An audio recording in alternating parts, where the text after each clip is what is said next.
Ga je gang, jongens.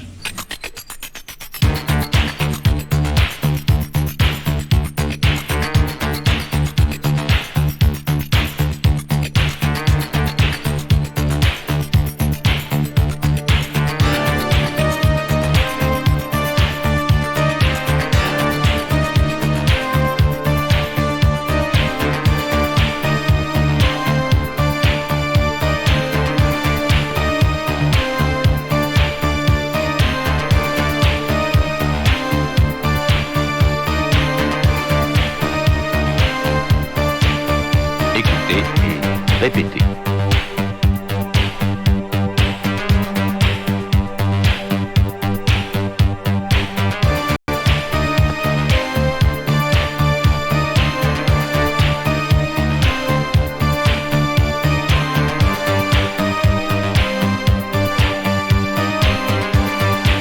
Écoutez et répétez.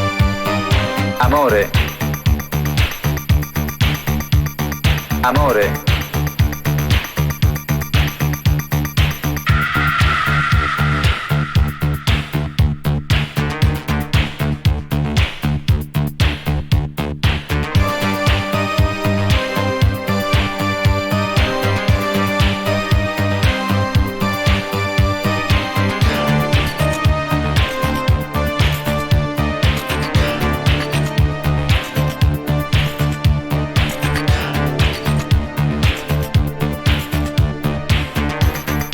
Wo liegt Kuba?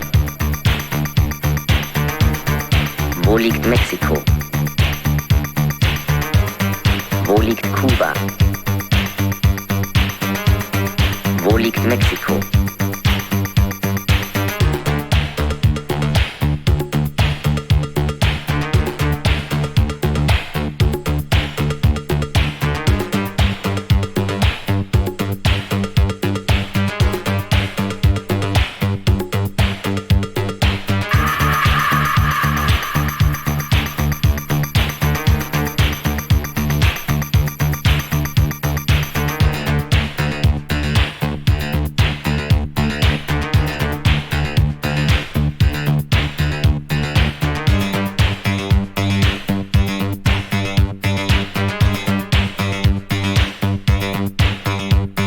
Amore, amore, amore.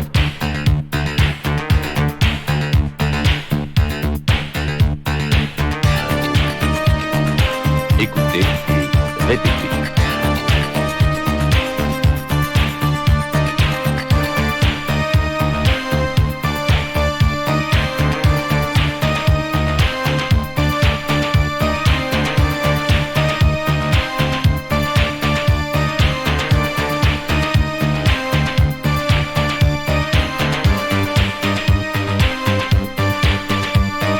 Écoutez et répétez.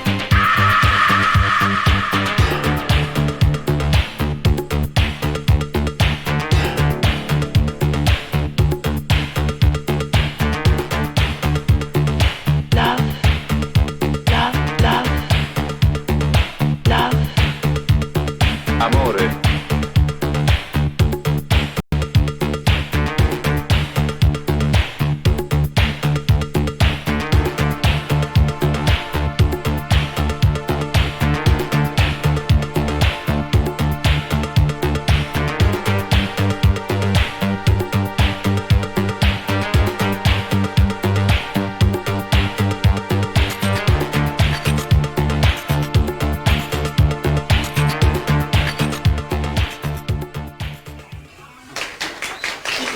Toch niet door jullie zelf ontworpen? Door jullie zelf ontworpen, deze muziek? Nee hoor, nee.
I was chilling out to that.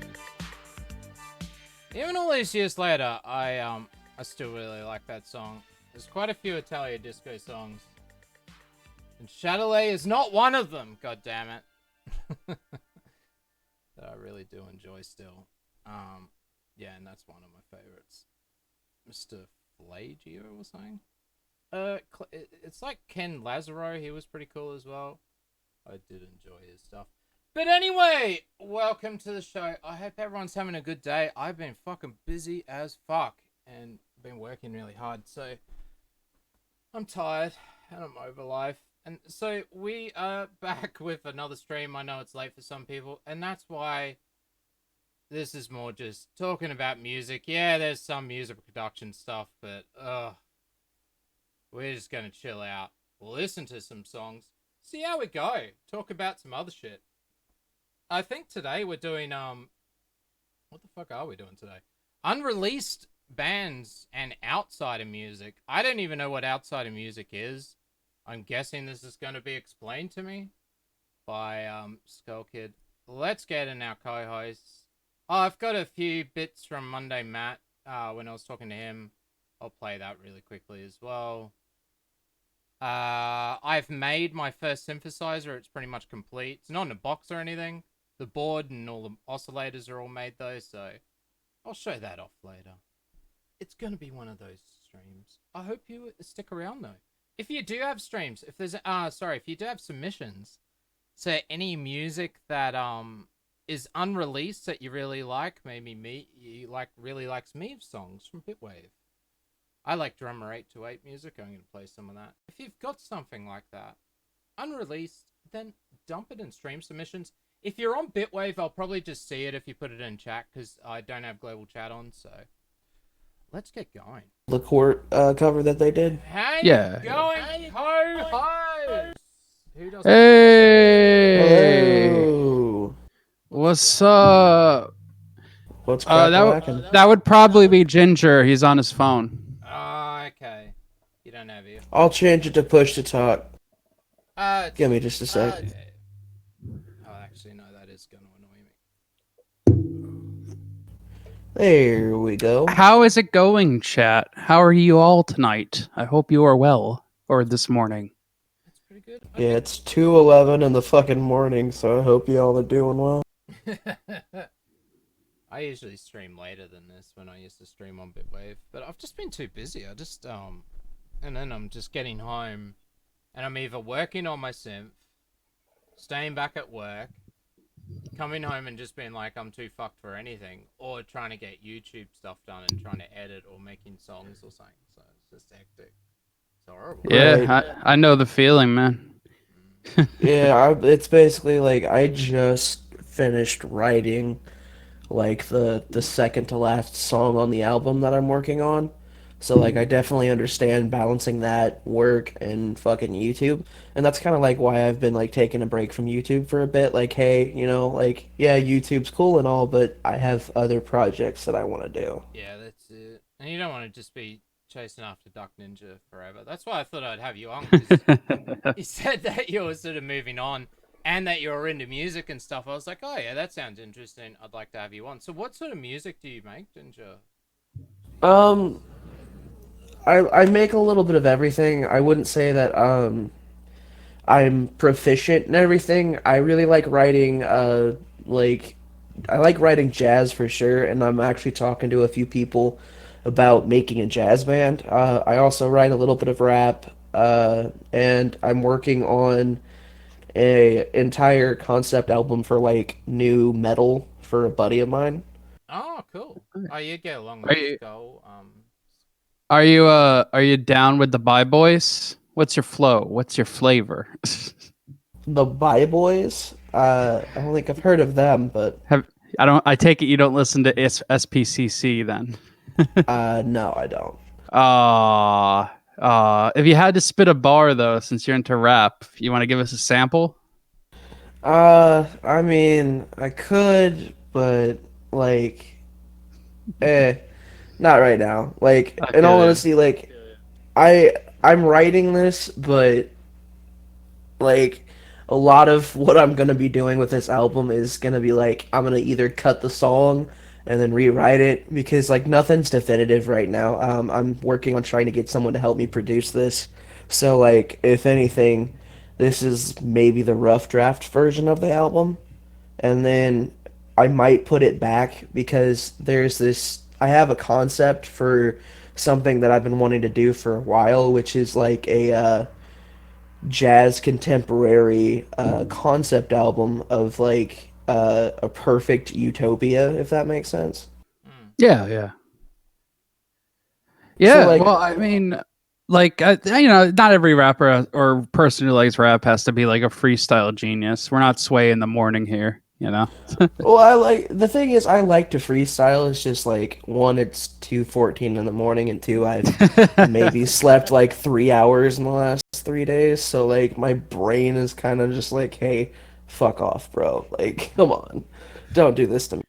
No, but if you're working on any jazz or rap related things, I could totally help you out with that because that's like my forte. So Well, hell yeah, man. I would love that actually. Like, uh, but yeah, like what EarJuice said is like I've grown away from the whole Dark Ninja Jared saga bullshit because like it's boring as hell and like I was never really like passionate about it if you want to say that. Like music has been my main focus and I've been wanting to turn the channel into a music review. I just haven't really had the cojones to do it. Oh, yeah. I hear you, man. It's a lot to just jump into just doing music and stuff, and it takes a lot of work, and it's not guaranteed for success. But at the end of the day, we do it for like the art, right? Yeah, Right. who's Temple of Light? I might bring him in. He's been waiting. I don't know who this is. That's that would be Widow Sons. Oh, that sounds cool. Um, How you doing, Windows Sons or whatever it is? Yeah, what's up, guys? Good evening. How you doing? Oh, I'm doing fine, man. Ginger was telling me you guys were going to be talking about some music tonight, so I'm a music lover and amateur musician myself, so I had to jump in. All right, sounds good. Yeah, That's it's cool. one What those kind of nights. It's chilled out. what kind of genre do you do? Well, mostly like I'm in. Well, growing up where I'm from, like I grew up on a lot of different kinds of music, but when I got older, I found punk and grunge and all of that, and then got into metal. So I mean, I love everything, but you know, metal, hardcore, and punk rock are like my soul. It's what got me through like a lot of hard times in my life. And Are we so, talking? Are we talking OG hardcore? Like, are we talking '90s hardcore? Are we talking like post hardcore? well, when I get in, well, there, I know there's so many like split levels of that particular term. When I think of hardcore, I think of starting with like the hardcore punk bands like Agent Orange and Dead Kennedys and Oh yeah, Bad Brains and Black Flag, and then moving forward, getting into stuff like I love the first Norma Jean album, Bless the Martyr and Kiss the Child. oh hell yeah. The first Drop Dead Gorgeous album, the first Devil Wears Prada album. Like, but I love like Hatebreed. Like Hatebreed is one of my all time favorites. Nice. But really, what my favorite, if we're just getting, I mean, I love metal of all kinds, and but if I really had to pick one that two that I really love, it would be sludge, like that slow grooving stuff that you hear come out of New Orleans, like Hell yeah. I Hate God. I Hate God. Hell yeah, nigga. Fuck yeah. I've seen I Hate God twice, actually. Oh, you lucky man! I've seen Devil Wears Prada live several times. I've seen Hatebreed live several times, but I've never seen I Hate God live, and I would fucking kill to see them. But you know, now I'll tell you this. Now the two times that I saw them live, I saw them once when Mike Nine was still really bad on heroin. And then I saw them again after Katrina, after he got clean, and it was the exact same show. That's good. I mean, surprisingly, you would think like with that kind of music, you'd want to be on the heroin to make the best sound, but it's good that they can carry it without the drugs, considering the lifespan. But now I love, but my favorite band from that part of the world is, because I'm a huge Pantera fan. Till the day I die, I'm a huge Pantera fan. And my favorite band is Down. Yeah, I like Down. And I got to see them live in Memphis several years ago, and got to do the meet and greet, and got to meet all the guys in the band. And they played practically their whole first album live, and it was great. But then I also love that old doom sound, going back to get bands like Black Sabbath and Witchfinder General and Trouble and Pentagram and Antichrist, and you know, bands that people really don't talk about anymore. And like those bands have really kind of slipped into the darkness in a way, except for Black Sabbath, because I mean, if you're into metal in any way, everybody knows who Black Sabbath is. But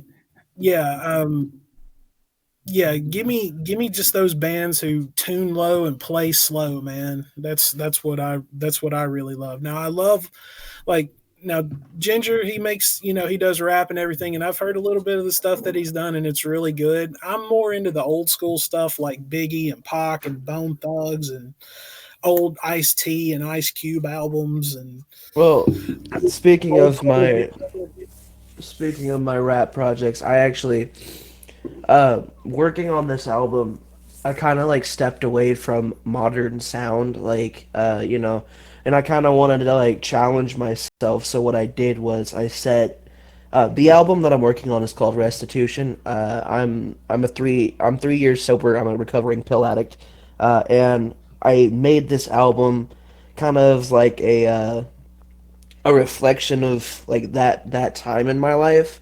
So I wanted to make this album like a challenge for myself, instead of writing like, you know, hey, I got all this money, even though, you know, we both know I'm broke as fuck, because I'm not rich at all. But like, so like every one of the songs that is going to be on the album, it's a different tone, if that makes sense.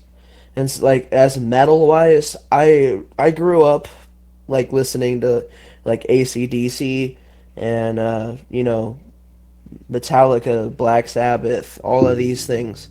And Sorry. when I got older, right, my first band that I branched out of, like, and that my dad hated was Alice in Chains. Oh, Like, that was one of my favorite fucking bands ever. And then I just got done re-listening to The Devil Put Dinosaurs Here, and like it's not the same in my opinion. You know, like when you lose a key member in a band and you continue to go on, it's gonna change it, if that makes sense. absolutely.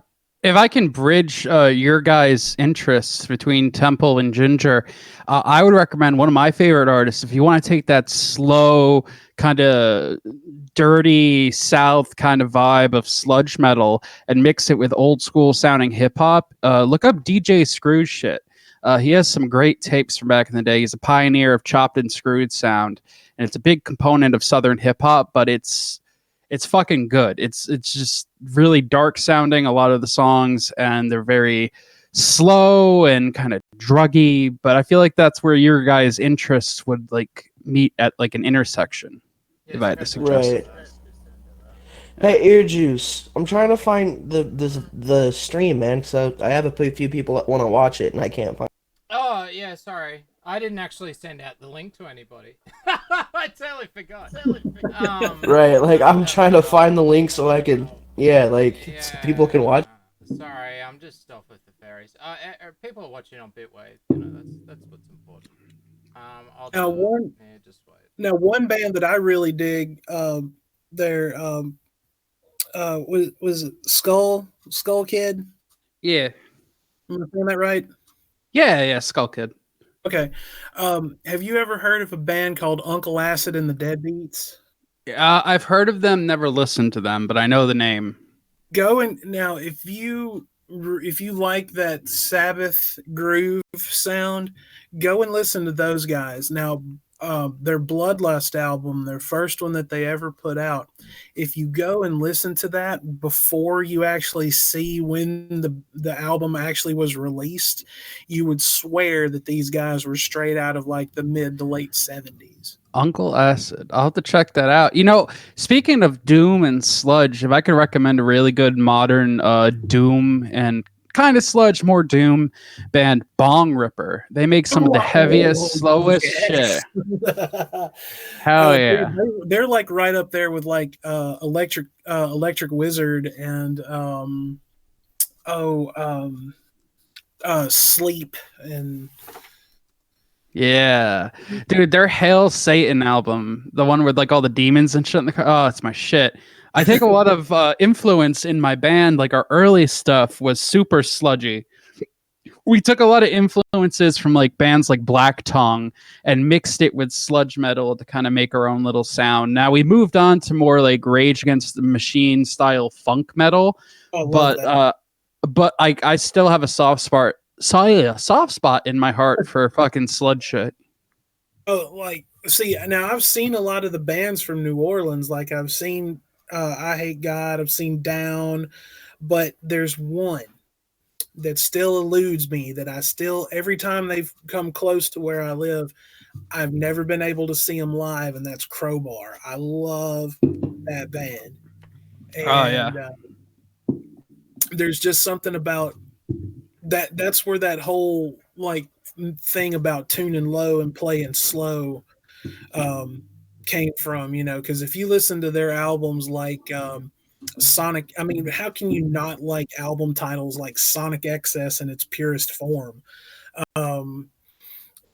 There's just that grainy guitar, and then you got Kurt coming in just kind of just screaming his heart out and everything. And I remember the first time that that was the first record by them that I ever bought and listened to, and from that moment on I was hooked. I had to know everything about every band from New Orleans, and that's when I started finding EHG, and of course I already knew about Down, and then I got into, you know, Super Joint Ritual. And you know what's crazy? What is the earliest like sludge doomy band you can think of? Black Sabbath, right? Yeah, that's what I was gonna say. So Sabbath, yes, but if you're talking about like the roots of like like metal itself, you got to go back a little bit further and look at bands like Blue Cheer and MC5. But then if you want to talk strictly about like that sludge sound, you got to go with the Melvins and the B side to Black Flag's My War.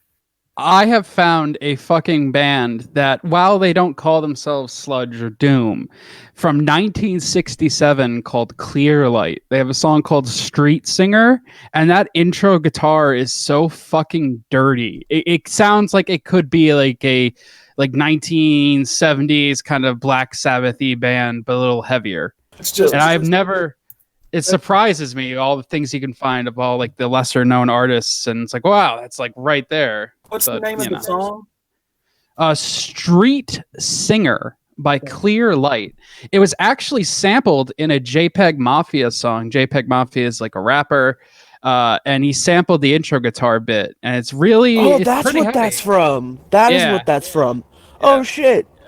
Yo, like, if we're talking about, like, guitar solos that really got me into music, like, especially picking up a guitar, like, you guys are probably going to hate me for this, but I grew up listening to, like, old rock, and when I mean, like, old rock, I'm talking, like, Styx, Whitesnake, and shit like that, and for the very first time, when I heard Still of the Night by fucking Whitesnake, when he plays that electric guitar with the stand-up bass bow, that shit blew my fucking mind, dude. Like... And that's what I wish modern music had now, is just like that innovative like push, you know, like some of the bands that are coming out, they're just the same old rehashed shit. Yeah. Whereas like, you know, if I want to pick up a guitar and a few friends of mine are going to record something, I'm like, dude, we gotta step it up or something. We can't just, you know, slap some chords and fucking call it a song. And step it up and slow it down. Exactly. Like, you know, lately, like, as much as I hate it, like, to admit that, like, some of my favorite bands put out, like, shit music, one of the challenges that I've been coming up with for the channel is I have to look at music objectively, and just modern rock, man, does not hold a fucking candle to older rock.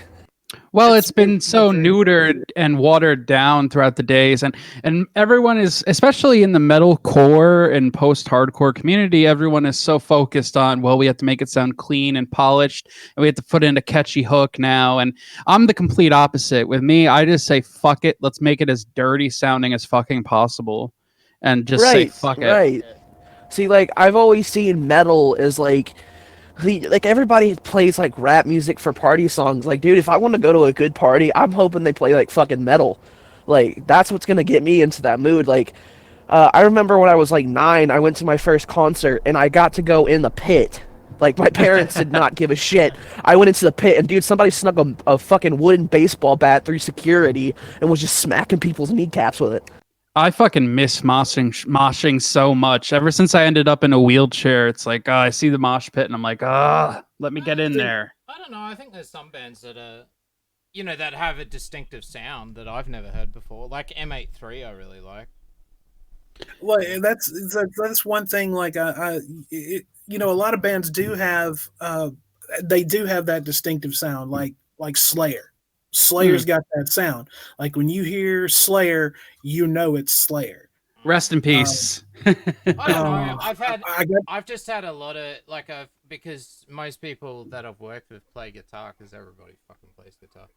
Whatever. But you know, they always come around to my house and they want to do recording. I've been making songs for years and they've hardly done anything, and they're always like, "Oh, we're gonna make a new sound. New genre." Right, like yeah, no, dude, just keep it at 4/4 time. You'll be right, you know.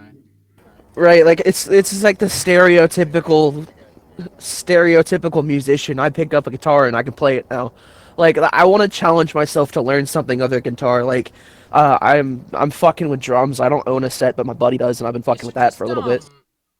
Even if you're not making electronic music, I'd just learn software and play around with that, because then you can play anything.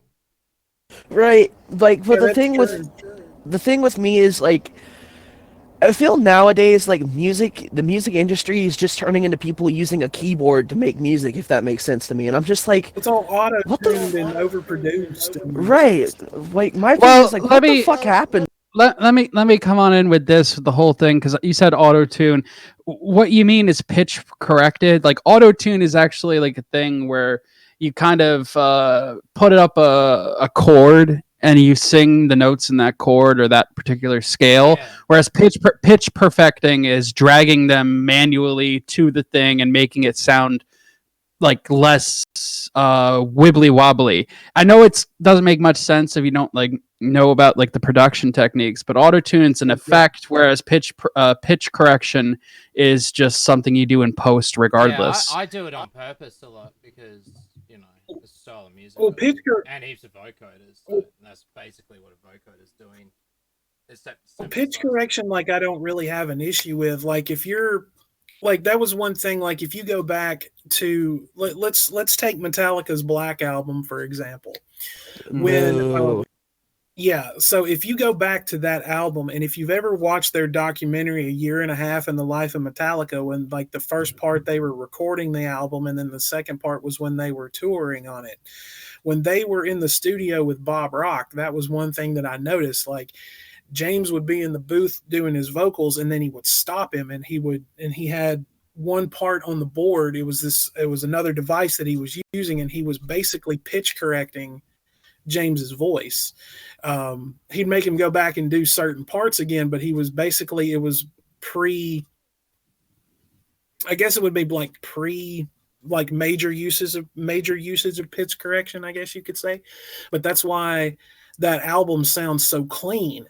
But now, and don't get me wrong, I love the album, but I've always gone back to what I like to call the Four Horsemen, which is their first 4 records.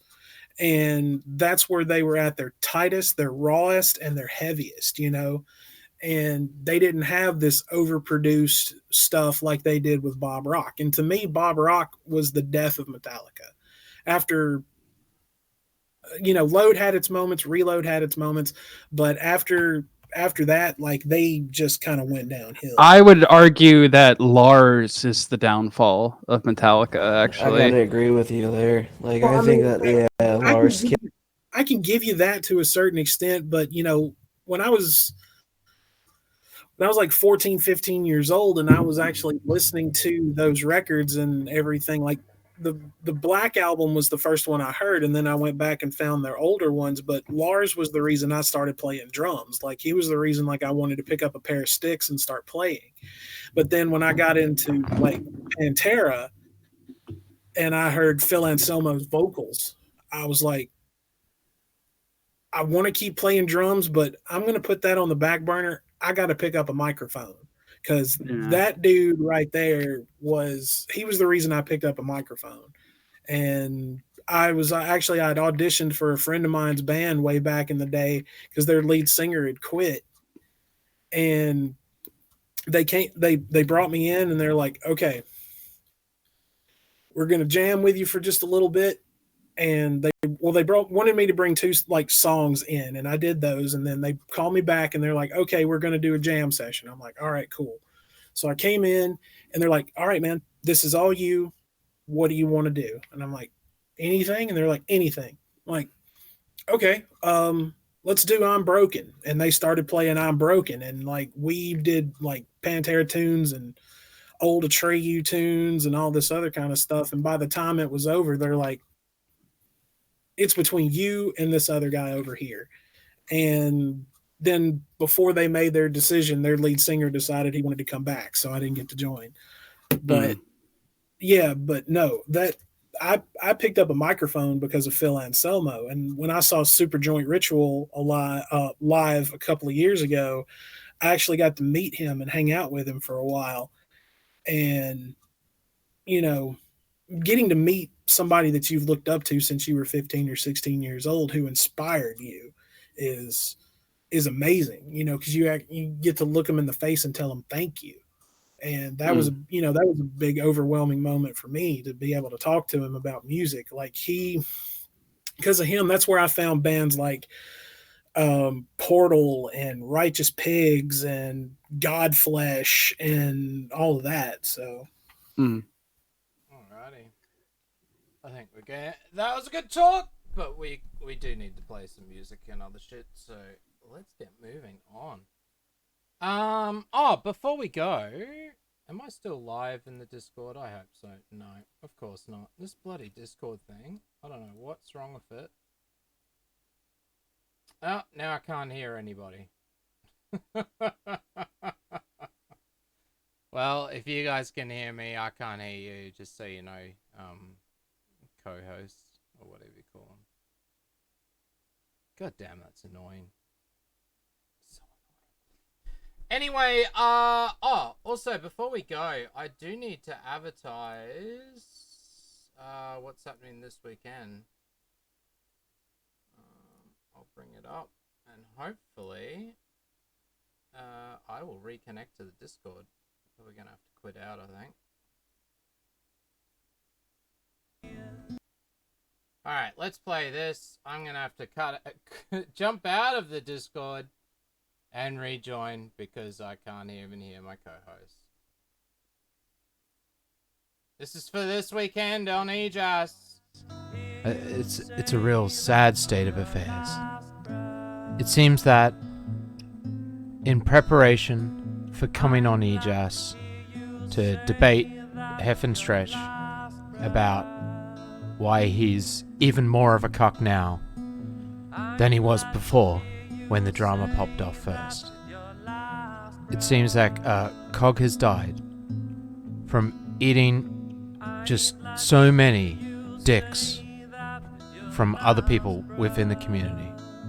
He just kept gobbling up those dicks. Yes, I'm a cock, cool, that's fine. And it was all too much for him. He just tried to ignore all the dicks going down his throat, cucking the shit out of him, embarrassing him, with no rebuttal, no evidence to justify any of the claims that he has made. Just dicks down his throat. And now Cog is dead. And this is sad because now he won't be coming on EarJuice this weekend. And so, we need another show. Or show concept and guests. I wonder what we're gonna do instead. Well, fuck that cock anyway, because this weekend on EarJuice 9 p.m. CST, we've got the Mega Story Competition. Have you got a crazy IRL story? Funny, interesting, mind-blowing, totally embarrassing, I don't know, whatever. Call in this Saturday on EarJuice for the potential to win big prizes, big money. $40 US cash prize. Back up the youth. Even the worst story wins a prize. There will be judges, including our guest, Mr. Motorboat. There will be chat polls, and there will be winners and runners-up. Will you be a winner, or will you be a cock? Dead with cocks in your mouth. Well, then you better ring up, you fucking assholes. Yes! 9 p.m. CST, Saturday night. I'm excited. Okay, son! Awesome. So, if you've got a good story, it can be any type of story. If you've got a good story, then maybe you would like to ring up this weekend, this Saturday, and try and win the prize money. The judges is more just a formality. It's because I've got to have my co-hosts and ghosts on, host or whatever, on. So, yeah, it's not really like we're going to give you scores and all of that stuff. I'm sure it'll be fine. Everyone got worried because they're going to get mocked or something. Well, I guess if you do tell embarrassing stories, of course Discord has to update. God damn it, I fucking hate Discord sometimes. I knew that it was gonna update. How's chat doing anyway? I see Chetnik and Susie are nice and talkative. I think the YouTube chat's died a bit. Ay ay ay. Alright, well, the other thing that happened the other day is I chatted to Monday Matt. And I finally got to ask him the most important question, which, you know, he could have lied about, for all honesty. Which was about if he flagged my song from ages ago. Because what happened is he got busted on the kill stream from flagging a whole bunch of shit.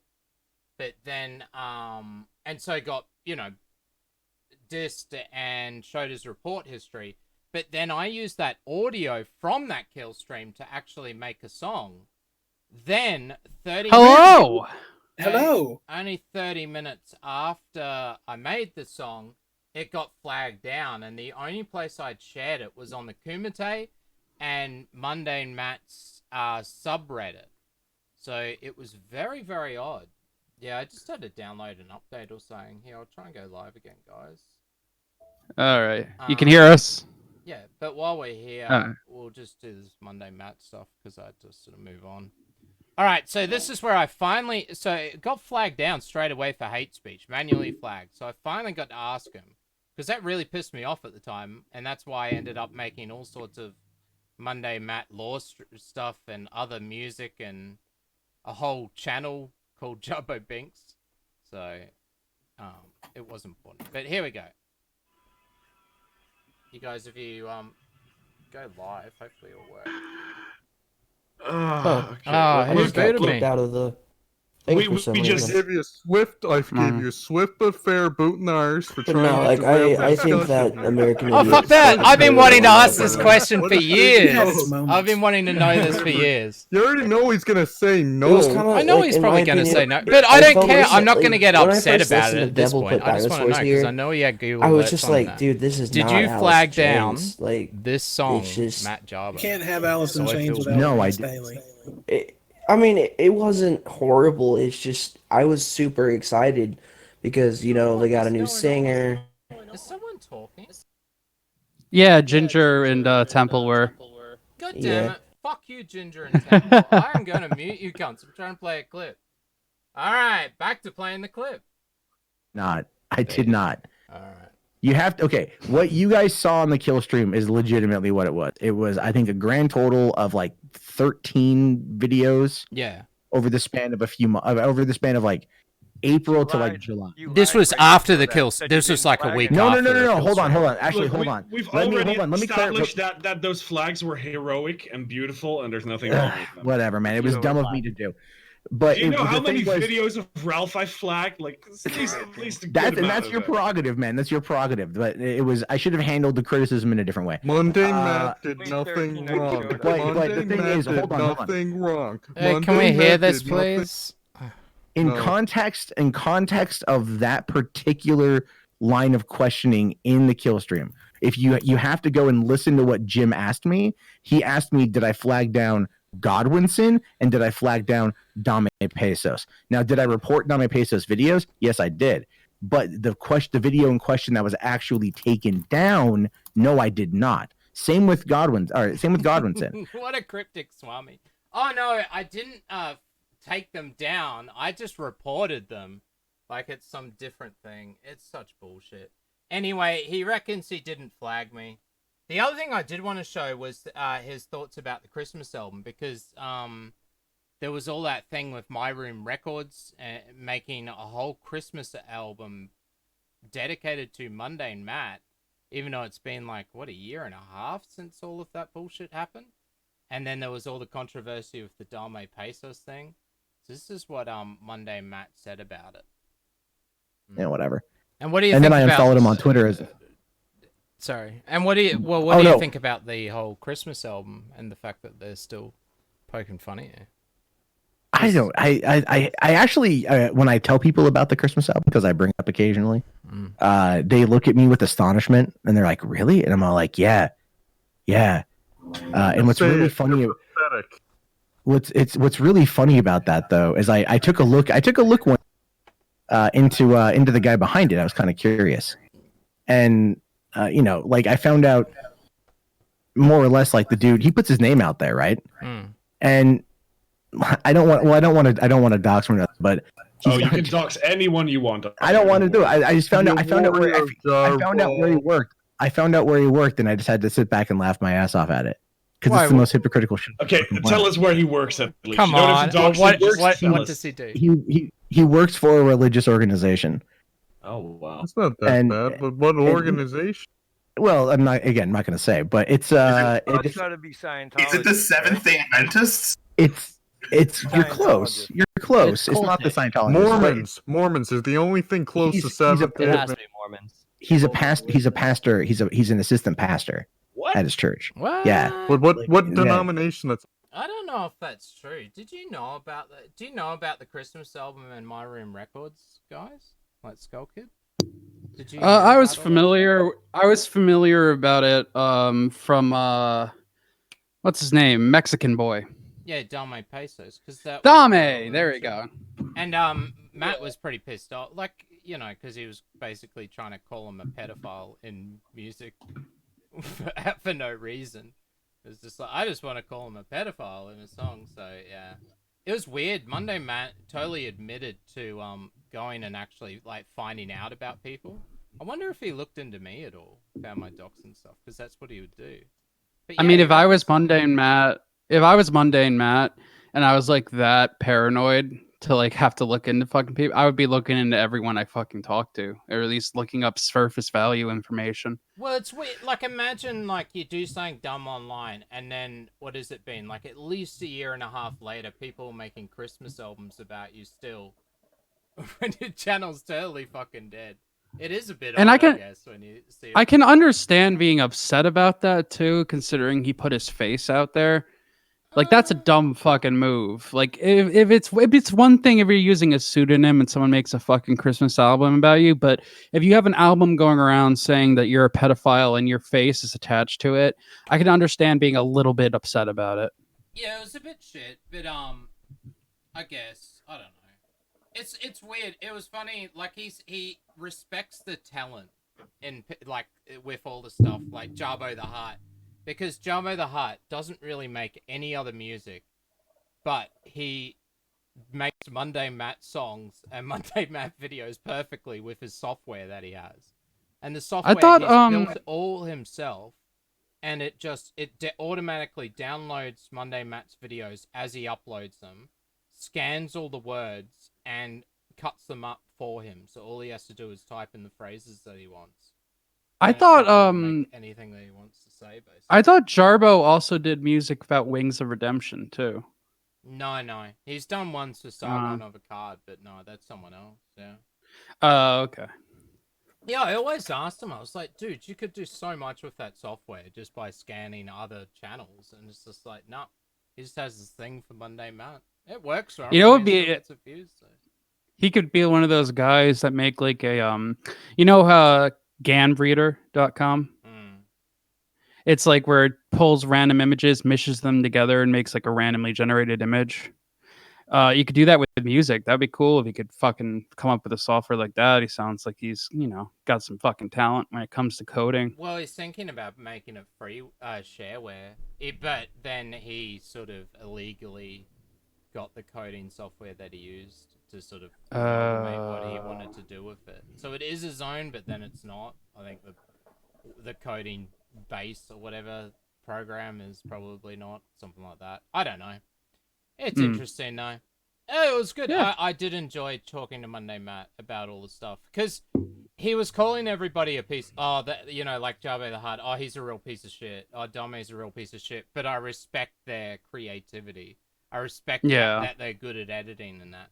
So I'm guessing he would have said that about me if I wasn't there, because I showed him like all the Jarbo Binks artwork and the song and stuff, and the fact that I'm guessing he is aware, because it got pointed out to me by a few people, because Mr. Medic had pointed it out, and Jarbo the Hutt had already told me before that if you actually go onto Google and search Matt Jarbo, it comes up with me and Jarbo the Hutt in the top results before it even comes up with Matt Jarbo, even though it's his fucking name. That's rough. That's rough for poor Matt. Sorry to go on that tangent. I was planning to talk about the start, but you guys were went off chatting, so I'll let you go. But then once the Discord went down, it was sort of like, well, I got to talk about something. So, but tonight we're talking about unreleased or outsider music. That's kind of like the music I make, because I've released fuck all music on for an actual label and shit. Well, if I could, let me give you the definition of outsider art. Yeah, I need. Outs- This is not going to be a 10-minute thing, I hope. But yes, I No, do want to know what you mean by it, because I was like, I don't even know what the fuck you're talking about.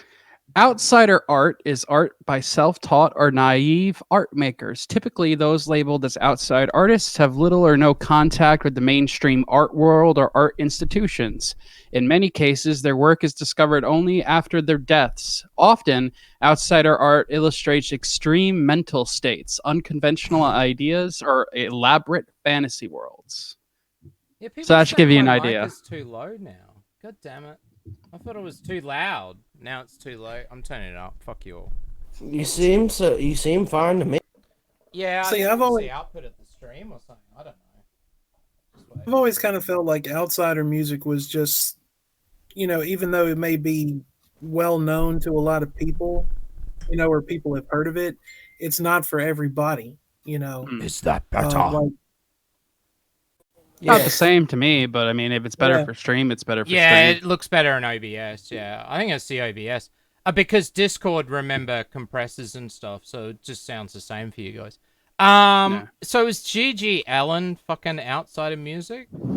G.G. Allen has aspects that could be considered, but he's also culturally significant enough that he might not be considered. He has aspects of it, though. Well, I mean, it's a mixed episode the anyway. punk rock genre, though. Because I had no idea what the fuck you meant by outside of music, so I was like, unreleased music. That sounds pretty much the same. And, I would say most music that I listen to on YouTube and on SoundCloud and that has never been released or anything. It's like my music. I don't go and put it on a fucking CD or try and sell it to a record label or anything. And can I tell you, if you do, like Jabba the Hutt will tell you the same thing when we talked about it. If you do make music for record labels, right? So with electronic music, you'll get one that's like dark minimal house, and then this one is German tech house. This one is European hard house. This one is melodic tech house with some deep house aspects. So every label is very, very subgenre specific. So you've got to like make music that suits a record label first off, and then you've sort of got to be known with those artists, because if you release an EP or a single track, it's going to get remixed by other people on that same label. That's why I say when I've kind of released some other stuff, it's because I was remixing other people's shit, because it was sort of your obligations to do so. But they will send it back so many times because they want it sequenced a certain way. They want the bass a certain way, because they want every song that's coming from their label to be pretty much the same, have the same feel, have the same mastering, have the same bass, it's, and you get over it very fucking quickly, and then you make no money out of it. And it's just like, dude, I'd get more views on YouTube. Like, you know what I mean? It's so easy nowadays to self-promote and self-release that it's almost kind of a bad thing, because there's so many different types of artists out there. But if you can get a niche going on your own channel or SoundCloud or whatever and pick up an audience. My whole Discord just went down. Oh yeah. There, buddy. My Discord went down. I don't know what it is today. It's going weird. I'm telling you, man, you don't let you don't let an app run by furries and expect smooth sailing. Oh, isn't that what Discord is on?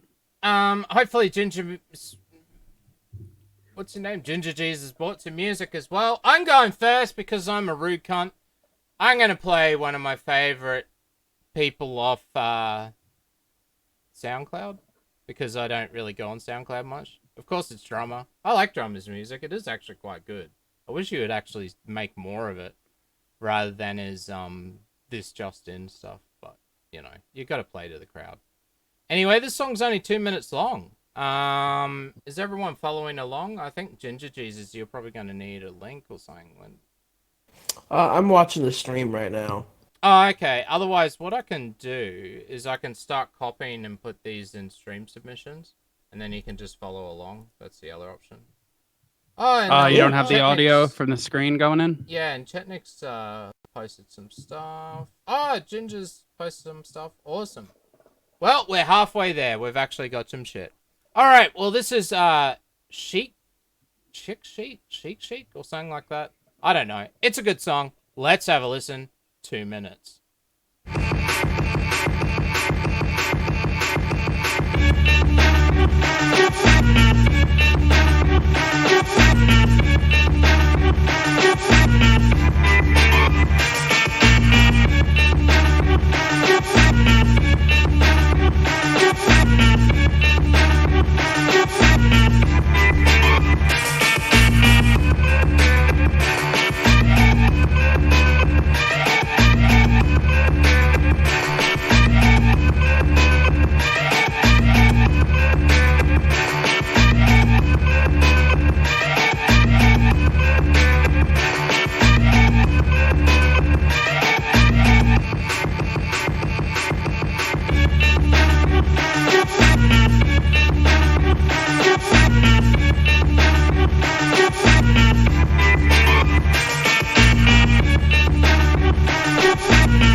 It's like Death Grips meets MF Doom or like Mad Lib's instrumentals. Yeah, kind of just fades I like out. it.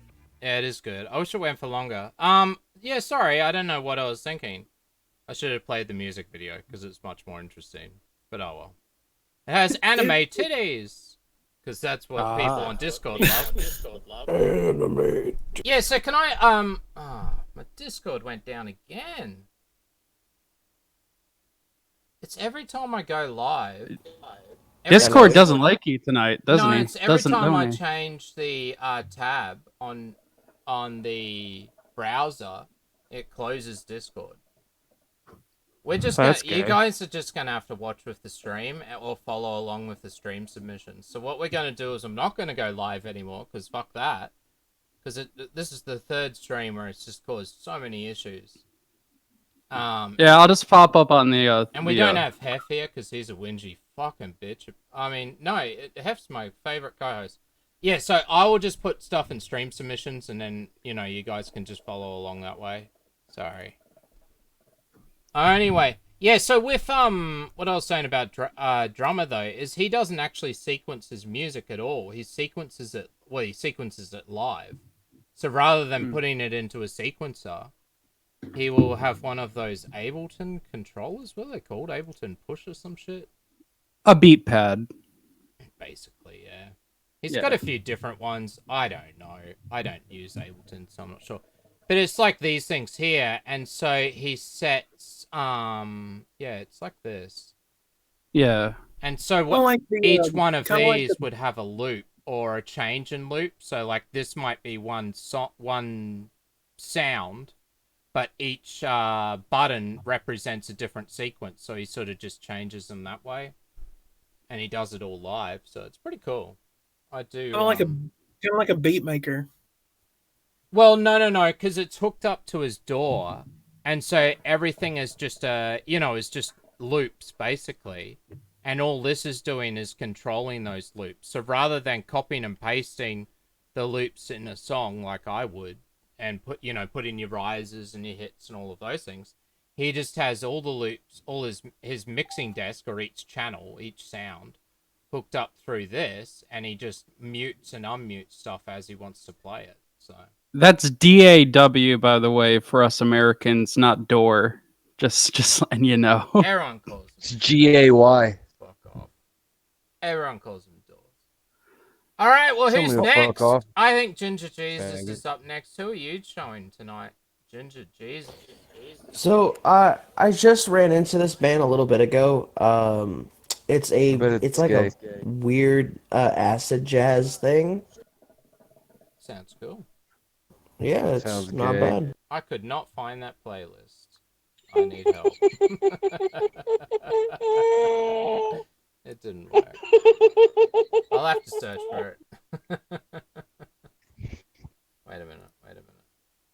Try again. So what, you try to sneak this one past me, Juice? You don't talk to me no more? We're No, not friends anymore? I didn't even send out the link to anybody. I totally forgot. Is it because I've been... It's because you're afraid of me being mean too? You can be mean. I don't care. You can come in now. Oh, I thought you were telling people you were afraid of me and Hef being mean to you. I said that. There's fucking bongs in the background. Do you hear that? Bong fucking sound. It's a hookah. Did I say that? Well, you got to post a receipt if I said that. That I'm scared you of totally said stretching it. Hef. No, I said other people are worried that you guys are going to mock them for the story stream. Other people, not me. Are you Other serious? Am I gonna have to get on there and like start it off with an embarrassing story to make people not be faggots? Yeah. All right, well then I'll do it. Like, fine. Well, I you don't could care. just talk about your nuts again. I can talk about my nuts, or I can talk about the time I shit my pants in the car in a Chick-fil-A parking lot and then found a dead body. That's it.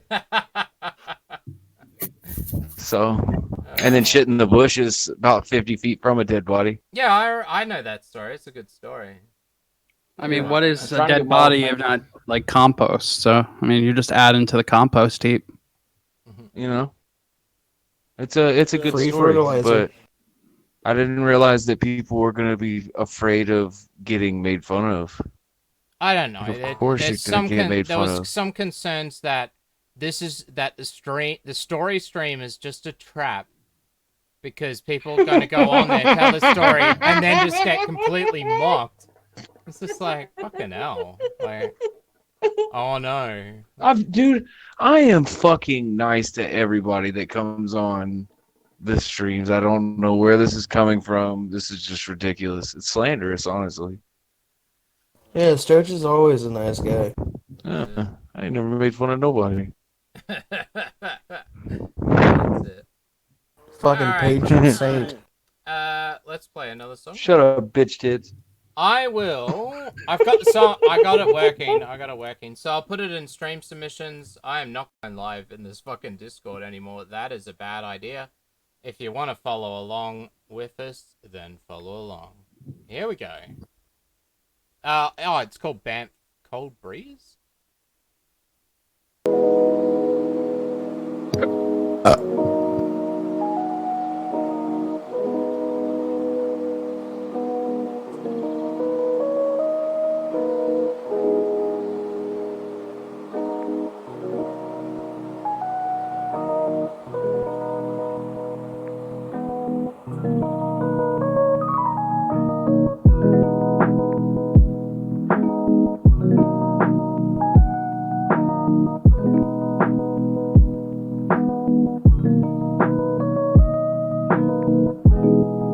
Yeah, that's pretty cool.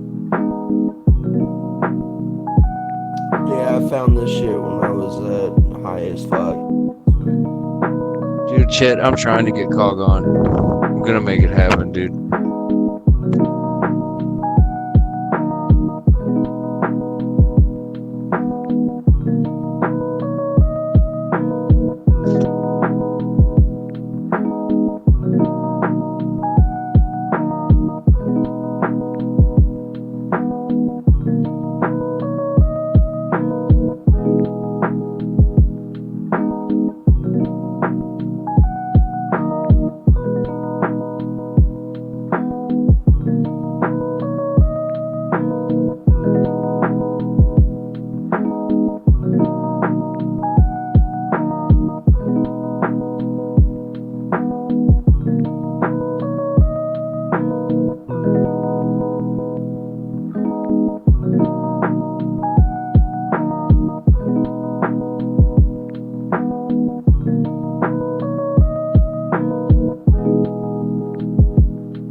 Yeah, that's cool.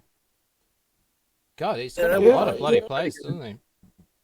Yeah, the guy makes a lot of shit. Maybe I Yeah, should it's just pretty. loop some lo-fi shit, put like a little filter. That was like really. Yeah, that's was actually really like cool. really up my alley because like I make similar sounding beats. It's totally like a lo-fi hip hop radio kind of like shit. Well, Yeah, you need I a full stream download. You need to follow. You need a Spotify, Skullkid, an Instagram, and a Twitter. You're just not doing it right. Yeah, I ran into them like because the other day like I joined a few buddies and we smoked Nobody up cares. and just found this shit. So That's cool. I'm guessing do you listen to that live stream? You know, like the lo-fi hip hop live streams on YouTube. a little bit here and there. That sort of music. Yeah, a little bit. While you're blowing dudes. God damn it! That's what we're gonna do. Here we go. All right, Stretch. What song do you have? Oh, you have Oh, no. no. Oh, That's not true. What do I? You know what? Unreleased. I didn't even get an invite. Unreleased music. Didn't I tell you the Unreleased other day? music. Yeah, like what I would release. You know, it's not put on record and put on a CD or something. It's like new artists. Something went wrong with SoundCloud. All right, well, SkullJuice, you're up next. What are you playing first? SkullJuice is the show we're hosting. Oh, Skullkid, what do you want first? I guess we'll go into Daniel Johnston. He's the first video, but I have a little thing to read about Daniel Johnston. Johnston is born with schizophrenia, and he has been in several different psychiatric institutions. He also has BPD. He gained a following after Kurt Cobain wore a T-shirt featuring the cover of his album "Hi, How Are You," and it kind of got an underground following from that. And an interesting story about Johnston is that in 1990, he played at a music festival in Austin, Texas. And on the way back, basically, his father was piloting a plane, and he had a manic psychotic. Johnston had a manic psychotic episode, believing he was Casper the Friendly Ghost. Johnston removed the key from the plane's ignition and threw it outside. His father, a former U.S. Air Force pilot, managed to successfully crash land the plane, even though there was nothing down there but trees. The plane was destroyed, but him and his father emerged with only minor injuries. And after that, he was involuntarily committed to a mental hospital. So that's a little fun fact about Daniel Johnston. He recently passed away, I believe it was last year in September, of a heart attack. And he actually was a very good songwriter. His voice isn't really that great, but it's kind of touching to see some of the things he could make despite his disability. So this is actually a performance he did featuring some other band or something, Glenn Hansard and the Swell Session, and they did a cover and had him come on and sing one of his songs, and it's actually kind of touching, I'm not going to lie. So that's Daniel Johnston. All right, cool. Well, I fucked the chat while you were talking, so that's great. Whoops. Goddamn, what is it with the YouTube chat? It used to just load, but no. All right, well, this is Daniel Johnston. I will... Please welcome to the... And then I will... God, who's smoking bongs again? God damn it. Hookah. I'm putting it in stream submissions so people can follow along. It is a playlist. Just play the first song. You'll be right. Yeah, this has no copyright. Sweet. All right. 4 minutes and 28. Let's have a listen. If I hate it, we'll just end it short.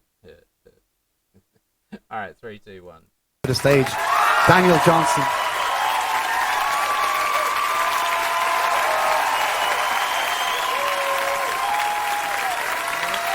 Hello. I'll just point out he is an old fat boomer. Yes.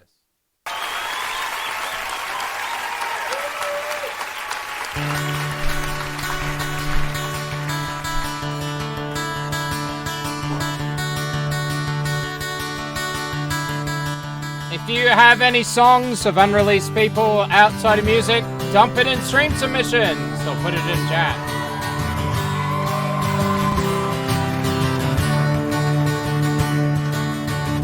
Don't wanna be free of hope, and I'm at the end of my rope. It's so tough just to be alive when I feel like the living dead. I'm giving it up so plain, I'm living my life in vain. And where am I going to?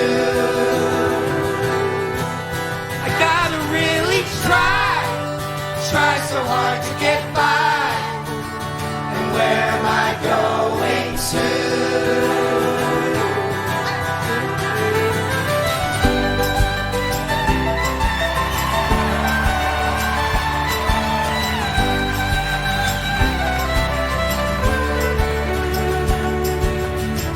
I don't know where is up or down. I like how the violin just pops in right there.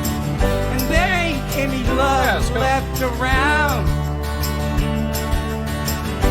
Everybody's wearing a frown, waiting for Santa to come to town. You're giving it up so plain, you're living your life in vain. And where am I going to? You gotta really try so hard to get by. And where am I going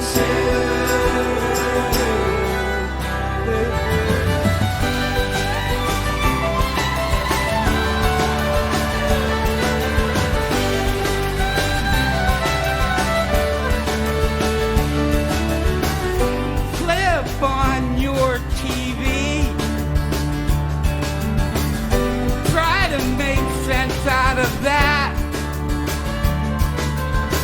If we were all in the movie, maybe we wouldn't be so bored. We're giving it up so plain, we're living our lives in vain. I want to get like the older Bob Dylan vibe from this. Gotta really try so hard to get by. And where are we going to?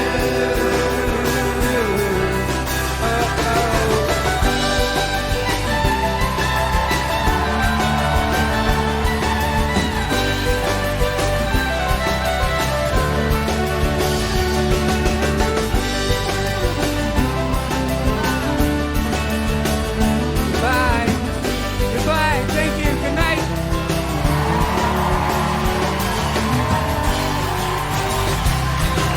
Nope.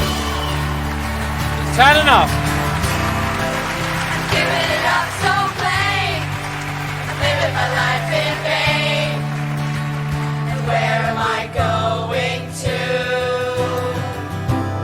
You just know that Asian kid gets bullied. I got to really try. Well, all Try so minorities hard get to get bullied. by. And where am I going to?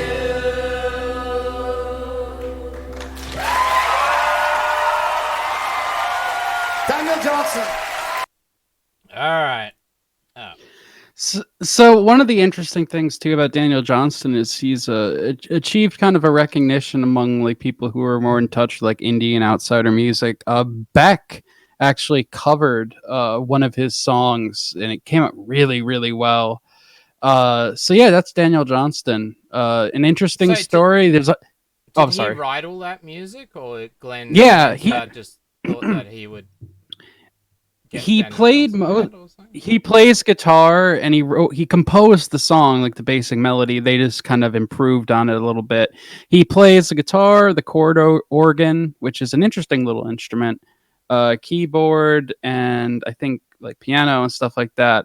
But he's always had kind of rudimentary musical like ability, but people kind of see through that to his lyrics and his life story, which, by the way, if you're interested, there is a documentary movie called The Devil and Daniel Johnston. It's definitely worth a watch. It's an interesting little film, and it gives you a little bit more info on him. Oh, yeah, So cool. yeah. Oh, that's alright. I didn't. Oh, god damn it, Stretch. Alright, what else do we got? Come on, god damn it, don't be fucking sensitive. How long is this? This is 46 At minutes. At least Ginger's not gonna fucking block and run away like Christopher. Hell yeah, Tesseract. I fucking love me some Tesseract, man. Is that doesn't seem unreleased, and it's got copyright all over it, and it's 46 minutes. Sorry, Ginger. Yeah, that Friend's was a bitch, Ginger. Uh, Well, fuck you too then, faggot. I just don't block people for no reason. I think it's stupid. Would you send somebody your full name on Discord? Probably not, but you know. So Kugel's probably pretty dumb for doing that, huh? I didn't know he did that. He did? Well, How your titties coming along? You drop any bra sizes? Yeah, man. Still losing weight. Going down from a B cup to an A cup. Oh god. That spin cycle class has really been helping out, you know what I mean? Did you hear about my balls? I did not, but I'm sure I'm going to. You missed out, man. alright. Right, you just want to tell me about my balls? Chetnik, can you go and find a single song and see if it's got copyright then? If anybody else has got unreleased music, make sure you put it in stream submissions! My song is, this is what I like doing. I haven't even really listened to the song, but I follow a lot of channels that have this sort of stuff, like Little Big Simps. There's a few others as well. These guys here, they're called Slender Trained Bear or Beer or something like that. I have no idea. There's heaps of them on YouTube. They get quite a lot of views. And what they do is they make a whole setup just out of little tiny synths or whatever hardware sort of synthesizers and things that they've got and make a little song out of it. And they're pretty good. I like listening to them. So, actually, let's listen to this one. This one looks, I think, is pretty cool. Down tempo. What's this? Drum and bass? Ugh. Oh, it's 10 minutes. No, that's not the right one. Let's just play it. We won't play the whole thing. Let's go for this down tempo chill out one. But they're cool. This is what I was going to do on YouTube once I got all my hardware set up. Start making little songs like this, you know, just because it's fun and it's a challenge. Oh, sorry guys. I forgot to post the bloody link, didn't I? You know, if you start doing that, can I make a request? Can you make a song entirely using Volca kicks? I don't even own one. I wouldn't buy one, so... No, I'll mail you 10 Volca kicks, and you just make a giant fucking just give me meme the money song. for it. Just give Hell us yeah. $2,000 and then it'll be right. If we ever get it sponsored, I want money. All right, well, let's have a listen to some of this. This is a Volca down-tempo chill-out jam. Where they've got... Basically, it's just 4 different Volcas. Like, that one's a sampler. That one's a bass. That one's FM, so it shoots out all sorts of different sounds. That one is the keys, I'm guessing. And then they just go to different effects. So these are just like guitar pedal effects. And then they just have these sequences here. I've got this new Tyria key step. It's bloody good. Alright, let's have a listen.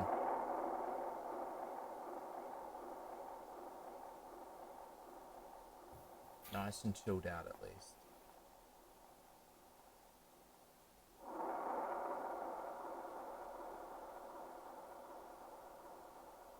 Yep. Chetnik is... So Chetnik doesn't seem to understand what unreleased means. He sent me stuff from Vivo's official YouTube. God damn it, Chetnik. God damn it.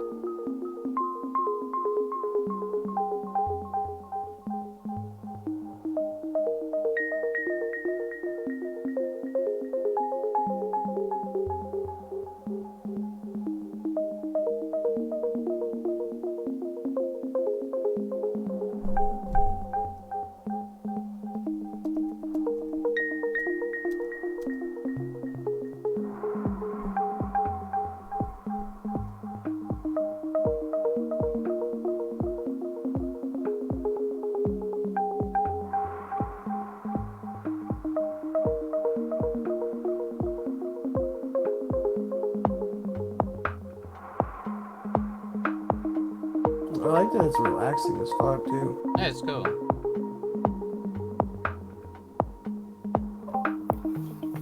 Yeah, I usually listen to these like at work and stuff during the day and shit. Yeah, definitely. I feel like I'm playing an indie sci-fi game. That's just what I was gonna say. Like it's like a fucking like Portal or something.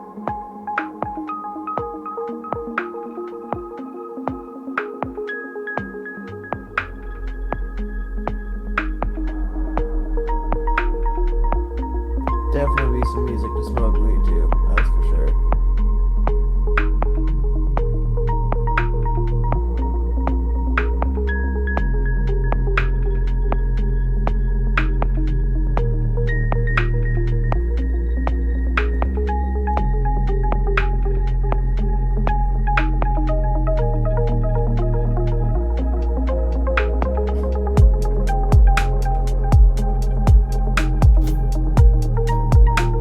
Come on, Chetnik, learn! Critical thinking.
You know what would be a great way to ruin this vibe?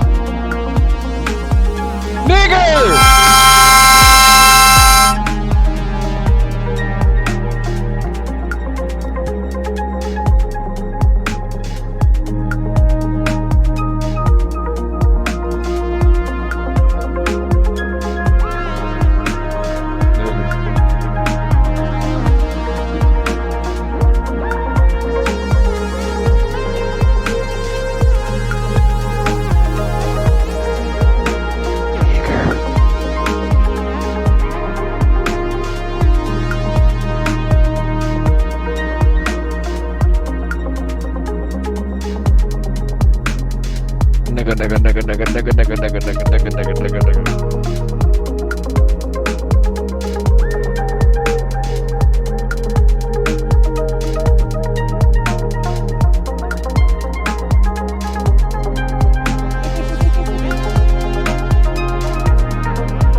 Sort of waiting it to go back down, but like to sort of go into a different downbeat or breakdown, but it just seems to keep going. So It's I'll pretty just bring it cool. down. I like that trancey shit that you can kind of just space out listening to, you know? Yeah, it's cool. I like that it. kind of shit. What I like about it is it just shows the power of those little Volkers. Those little, like the Volker he's playing at the moment, that little box thing. That's you know, you can get them for $150, $200, depending which one it is. And they're just, what they can do is quite amazing. Especially if you got to give them effects though. That's why you know, their effects are so important. Some of the effects pedals they have though are just as much as the Volkers, like cost just as much. So, damn. Yeah. There's some of that shit super fucking expensive. All that stuff's fun to play with, though. I played with a fucking like a beat pad one time. I had so much fucking fun playing with that thing. Yeah, they're good fun. That's like hardware. That's what, you know, like if you really want to make music, then I'd always suggest starting out with software. But at the same time, you know, hardware's fun, so you can just have a play around and have a lot of fun. If you want to find stuff like this, all I typed in was Volca Jam. You can just type in synth hardware jam, anything. You'll find all sorts of channels that make this sort of shit. They just set up their get all their hardware together and just have a bit of a play around and make a song together. So, like, is it usually that trancey shit or? Well, it's all different. It depends, you know, because it's all different people. Yeah, it's all different people. Like this guy here has got psychedelic jam with his Korg MS-20 TR8 analog for line 6, which is an amp, and he looks like he's got a guitar as well and a Chaos pad. This shit's really good to I study. use a lot of Line 6 shit for like Corpse God and my own like music and stuff like that. Yeah, I use the digital versions amps, yeah, for some stuff. Not a lot, but I do. Yeah, let's just have a quick 30-second glance at this. See what he's doing with this guitar. Might just skip forward a bit to where he's got the guitar out. See what he does. Here we go.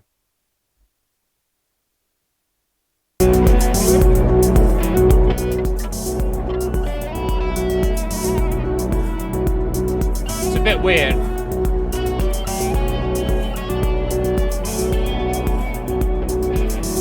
Oh yeah, this is like some fucking next level hippie. Yeah, that's it. Hey, with hardware and your delay pedals all turn right up, you can make weird shit pretty quickly. It's good fun. I used to do that when people come around. You'd make music all night, be working on a song.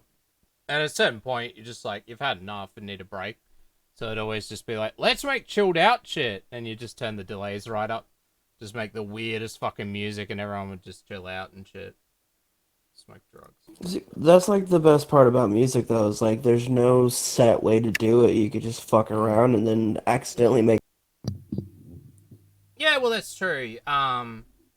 With hardware especially, and see, that's why I'm trying to get more hardware. I'm just trying to sort of challenge myself a bit, because with the software, yeah, and time is more my factor. It's sort of like, oh, I need to make a parody song. I don't want to spend, you know, I want to get this done pretty quickly, and so I'll sit down. I just know how to do it, know what I'm doing, and just build it. So it's more of a challenge with the hardware and stuff as well. I've got a cool drone synth coming in. Once I get that and the new wave state, actually I was going to talk about that, so I might show that now. I'll just show you some of the sounds this thing does, right? So it's a wave. The wave state is coming out in April. I've got mine on pre-order, because you can pre-order synths as well now, guys. But it makes sure that it doesn't sell out, so it is a good idea with these sorts of things, because you know they're gonna, people want this one. But what it is it has lots of wave files, so basically samples in it, and it sort of sequences them in weird and different ways, and you can go right into the keyboard and change the pitch and change the key, change the steps, the sequences, and just make all these weird things. But at the same time, you can just push one button on this key and pretty much on this keyboard and make pretty much a whole song almost. I'll show you an example. This guy's going to press one key and just have a listen to it. Sorry, I forgot to post the link. Copy link at current time. Here, it's in stream submissions if you want to follow along, because Discord hates me. Alright, let's have a listen.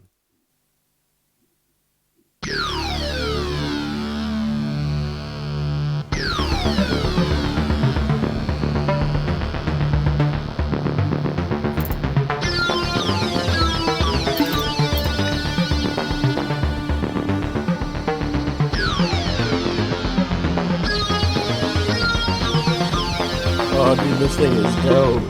I know, way. That's all the keyboard. That's just that one keyboard at the moment. Nigger! I have a lot of fun with the thing.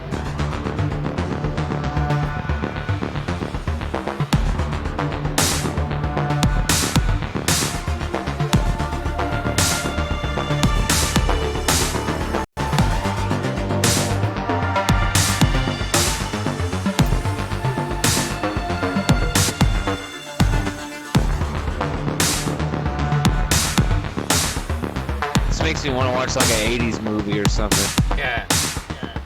Yeah, I feel that. I was thinking the same thing.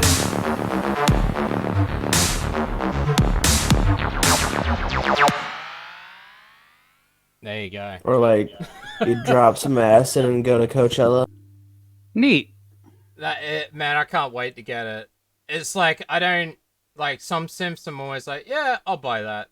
That sounds pretty cool. And I sort of play around for That a one while. sounded pretty sick. But this pretty synth, cool. I am so wave, like I like wave synths. They're hard to sort of, because I've got some digital ones as well, like layers, and it's hard to sort of get right. But when you get it right, God, it sounds good. And you can press, you can press one button and basically just sound fucking awesome. But yeah. He would have probably... I don't know if that's actually a preset, meaning that it comes with the keyboard day one. You just load up that preset, push the button, and it just starts making that sound at you. But yeah, it's really cool for like evolving pads and other shit. I'll show you one of the other sounds to see if I can find something that's totally different. It even plays guitar samples and all sorts of weird shit. Yeah, so this is just voices and strings. But see how it's playing a sequence while he's holding down the notes? It's got a randomizer button, you just push that and it loads up all sorts of weird shit. See you later, Cable. I was gonna play your song next too.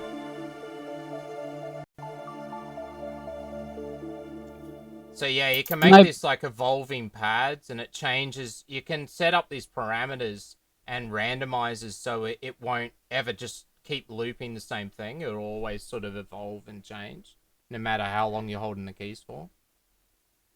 Night, babe. Sleep tight. Forgot to mention it before she knocked off. What's it like fucking her in the ass? We don't. Why not? It's the best thing you can do. Not into anal. All right, well, cable Not into TV. anal? What are you, some kind of faggot, dude? God. I mean, wouldn't that be the opposite? Not necessarily. All right, well, Cable DM'd me a song during our extensive DMs over the last few weeks. Trying to stay pure for Jesus, So dude. hot. Yeah, so I won't talk about that too much while Skullkid's around. Let's listen to Cable's song. Spin a dick. Alright, let's have a listen. This better not have copyright. God damn it. Oh, they've put their own copyright. Auto-generated by YouTube? I have a feeling this may get us showed, but let's have a listen anyway. It's called Eat Me by the Boss Witch. Fun 234? Okay. And then Chetnik's finally found a song. He was trying to send me a song and he said, no, but I was trying to find you a single with just a single release, and it's like, dude, it's unreleased music. Like, are you getting the concept yet? Single and releases are kind of against what we're trying to do.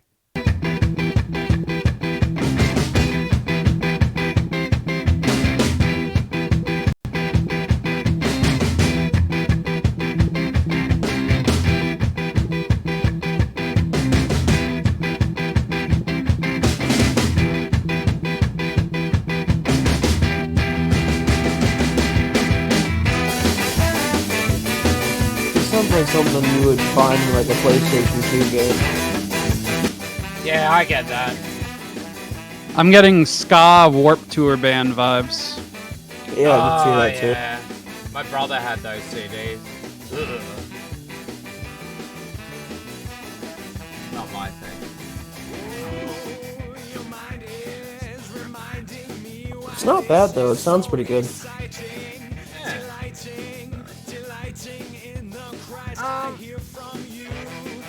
Dragon's Art, I'm trying to find your song or whatever you're referring to. I can't see it anywhere, so I don't know what you're talking about. I'm looking at stream submissions. Alright, I'll turn the song up a bit. I can taste your skin, I taste your skin away. Oh, you're so satisfying. I can taste your skin, I taste your skin, oh hey. Oh, you're so satisfying.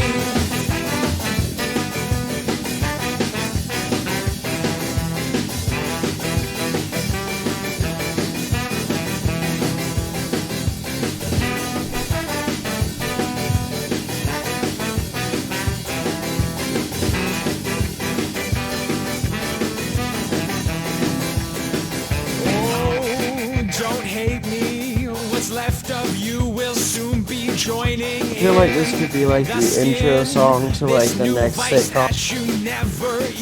To what? Sorry? So this could be like a new sitcom intro. Sitcom intro? I don't know what that is. Like if like a new TV show came out on like TBS or something like that. Oh, okay. Alright. Man, just wrecking that explanation. I was about to say you couldn't come up with a better network than that. The TV on the channel. Hey, fuck you, man. I'm tired of shit. I know. I did warn you. I did say it's gonna be late. So that's when we do it. Want some cable with your satellite? Clout. Alright, here we go. Here's the saxophone.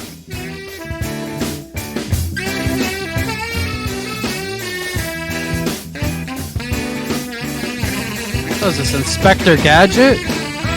I just got that vibe I too. can taste your skin, I taste your skin, oh hey. Oh, you're so satisfying. That was good. It's alright. For a high school band, that's what she said, reckons. Like they were just some sort of high school band. Taste your skin. That was great. A song about eating cunts as well. So there you go. 2 in 1 deal. Correct, it's cunnilingus. Yeah, well, I taste Something your you've skin. It's never satisfying. experienced. There you go. All right. Who's next? I think Chetnik finally got there. No, that's not one. Analog Session N5 from Outer Space. That sounds pretty cool. I don't know what this is. Let's have a look. Maybe Chetnik would like to explain it. This is clearly Scooby-Doo chase music. Yes, that is true. That is true. It's 8 minutes. We won't play the whole thing, but let's go have a look. So this is the Analog Session featuring 2 people. N5 from Outer Space, 2009. Dr. Robotnik from Sonic. Yeah. It's on sale at major digital stores. Oh yeah, so they are late. They are released. Chetnik didn't get it right, but oh well. He tried. We'll give he you tried an answer after. Well, he tried 6 times, so with 6 different submissions, and all of them. Oh, this is some Euro Boomer stuff. I like it. Well, let's have a listen. Yeah, I got it, Dragon's Art. I moved it for you because you couldn't work it out. We'll play it soon.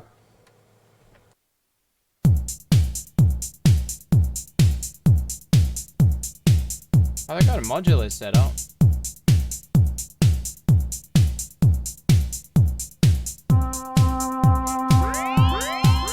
that a Take wasp? it back to the 1980s. Yeah, that looks like an original wasp. Behringer just re-released that.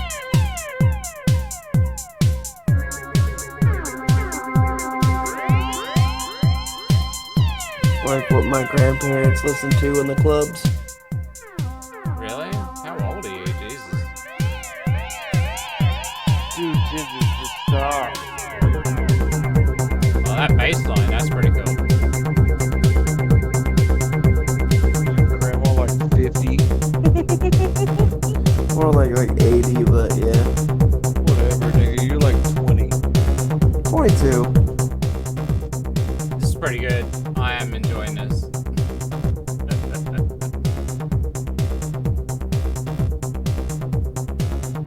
I have turned it down a bit so you can talk over it if you want. You ever been in a sex sandwich? Yeah. Plenty of times. It's the main thing I do at the club. I feel like I need some vodka for this. Oh man, it's like good doof music. Like it's a good thing. Like I feel like I'm in like fucking Russia right now. Sex Sandwich is my favorite EarJuice track of all time. About to take some ecstasy. What I like about this though is it sort of shows, you know, because they're building it up and you can see exactly what they're doing. So it gives you a good idea of how they've actually put it together with hardware. If you understand what they're doing though. Because for some people it just looks like, you know, they're pushing buttons on weird shit. Chords coming out of it. Two boomers playing with technology, getting ready to rob a bank.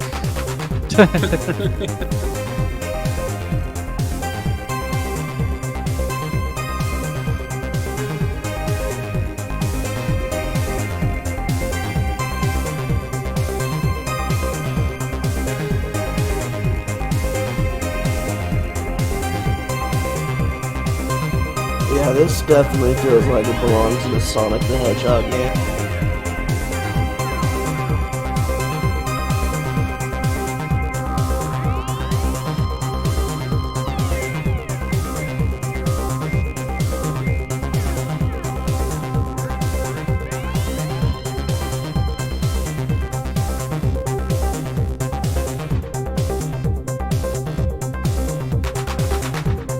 Oh, they've made their own sequencer. You can tell because they've put pen writing all over it. Yeah, I was going to build one of those because I know how to, so.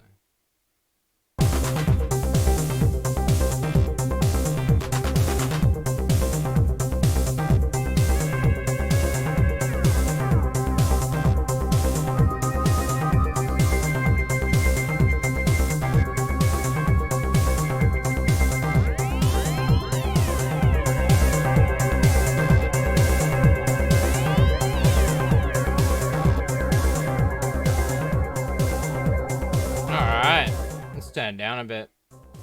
Yeah, see, that reminds me more of Psytrance.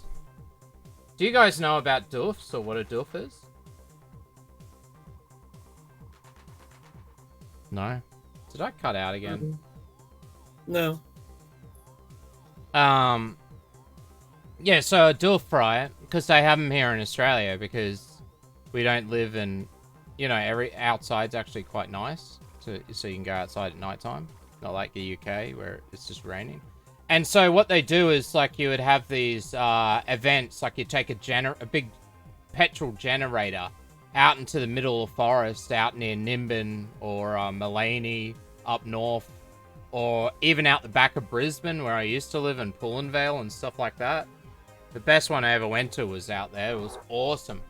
And so they get this big petrol generator, 2 massive speakers, an audio setup, and people bring like their loopers, either decks like and DJ, but a lot of the times they would actually bring these like loop machines with pads and everything, and everybody would sort of play off the same machine. Just bring an SD card, stick into that, and then they would have all their loops running, and they could play like these 2-hour psytrance sets in the middle of the forest, and then they would have lights and all of that set up. It was usually run by the socialist hippies or the local radio station, 4ZZZ. There's been, yeah, but they're fucking insane. It's like, just imagine 200 hippies, you gotta park up some dirt road and walk 20 minutes into the forest, and all you can hear in the distance is this zzz, zzz, zzz, zzz, as the mountain is, you know, the mountain's sort of shaking and you can feel it. But one we went to was $10 to get in, and it had this perforated cardboard on the corner of the actual ticket that you bought. If you bought a ticket, it was sort of gave you incentive to buy a ticket. And it was, they'd actually given you acid, so it had acid on the ticket. So it made sure that everybody was fucked up as possible. Wow. The other time, the craziest one I saw was when these hippies, they broke into the Wacol, which is right next to the prison. It's like a gas plant. and stole these massive gas canisters, like full-size gas canisters of nitrous oxide or laughing gas, and brought it to the Psytrance rave, right? So they've got all these gas masks set up to these just open canisters, and everyone's just like blowing up glow-in-the-dark alien blow-up inflatable things or balloons. Everybody is just dancing around, sucking down balloons or something, or got a gas mask on their face, sucking down gas. Absolutely off their tits. At the end of the night, there was this one hippie, and she has just got her own canister hooked up with one gas mask on her face, and she is inside the speaker box. And those things are fucking loud, like they shake the ground. And this bitch is sitting in there, just chilling out with her eyes closed. Fucking just sucking down gas. She must have been out of this world, because that stuff will make you pass out pretty quick if you have too much of it. Oh yeah, if you're not careful, it'll make your lungs freeze. Yeah. Well, or explode if you suck them in too fast and it decompresses or some shit. Yeah, you can tell, like, I'll just pause it here. You can tell that they've built a lot of this themselves. But that sequencer they showed, like the 8-step sequencer, it's actually quite easy to do it. It would only take like one afternoon if you got the right chips and know how to read a wiring schedule. So yeah, but those Psytrance stuffs, they're pretty cool. The last few I went to I actually played at, so I was actually DJing at. And they were good fun. One was one was out towards Noosa, and then the other one was sort of in the same area at Ken, and that was a 30th birthday party at the same time as a doof. It was really odd, but I got paid. I'd never been paid so much money. I got paid $1,500 just to DJ with one other guy for the whole night. So it was $3,000 all up, and the two of us just took turns fucking DJing the whole night. It was good fun. Nice. Pure degeneracy at its finest. It is, and it's full of hippies. It is full of hippies. So if you ever go to, like, everybody, comes from around the world to go and see the hippies at Ninbin, where everyone smokes pot, and there's the muddy grass, not muddy gras, where everybody there's like joint rolling Olympics and all sorts of weird shit, and this gay ass parade. That's not the main entertainment. That is the entertainment the tourists see, and is just during the day. What you want is to ask the hippie that you're smoking a joint right next to, ask them where the doof is. And then they'll tell you, and it'll be in some secret location out in the middle of the fucking forest, and go to one. They're crazy. Yeah, I've met quite a few people. My ex-girlfriend was really into doofs. Yeah. Her friend, he had this like double-decker London bus. He used to cook out of it, fucking drive into he'd be at every single doof out near Nimbin. Sorry, what was the question? Do they still do the big day out in Australia? I think they ended it. To be honest, it was good. I think they just ran out of money. They still do music festivals, but Big Day Out was sort of like the big one. Depends. I went to a few of them that are really good, like, because they always had Underworld or Prodigy, Fear Factory, Queens of Stone I love Age. Fear Factory. Yeah, I saw Prodigy a few times. Soundgarden was that one I saw. Wow. Offspring, which was sort of just waiting for Prodigy to come on. Yeah. I know Henry Rollins used to do the big day out a lot. Yeah, he would have, but then a lot of the time he's just doing his talking thing, I think. I don't know. I was getting a bit too old for that by that stage. I was sort of going in the like mid-late 90s sort of stuff when Prodigy was becoming big with like Fat of the Land, that sort of period. Underworld still had 3 members instead of 2. They used to have 9 underneath the radar. Anyway, I'm getting off topic. I'm just talking. Who's up next? I think it is Skullkid. Well, I figured the next one we could do is Wesley Willis. He's in the playlist there.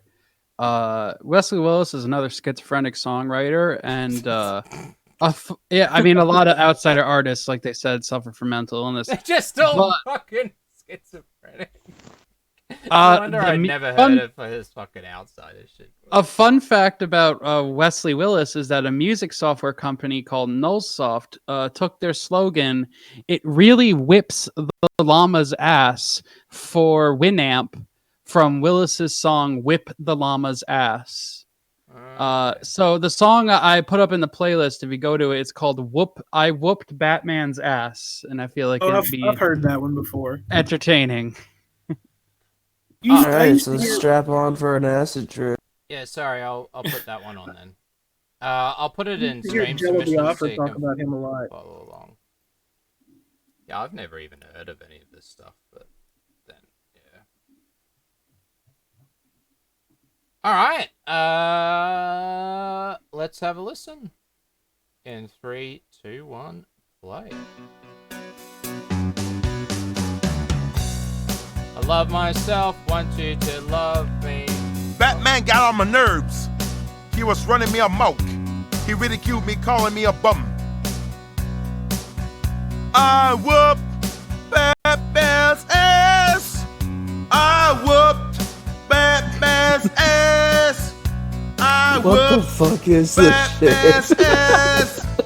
I whooped Batman's ass. Did this dude smoke like a fuck ton of pot just right there?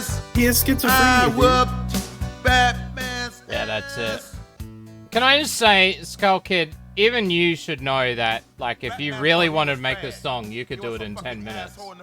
And it's only 3 minutes long. I'm not saying Wesley is like some great musical talent. I just thought it was entertaining.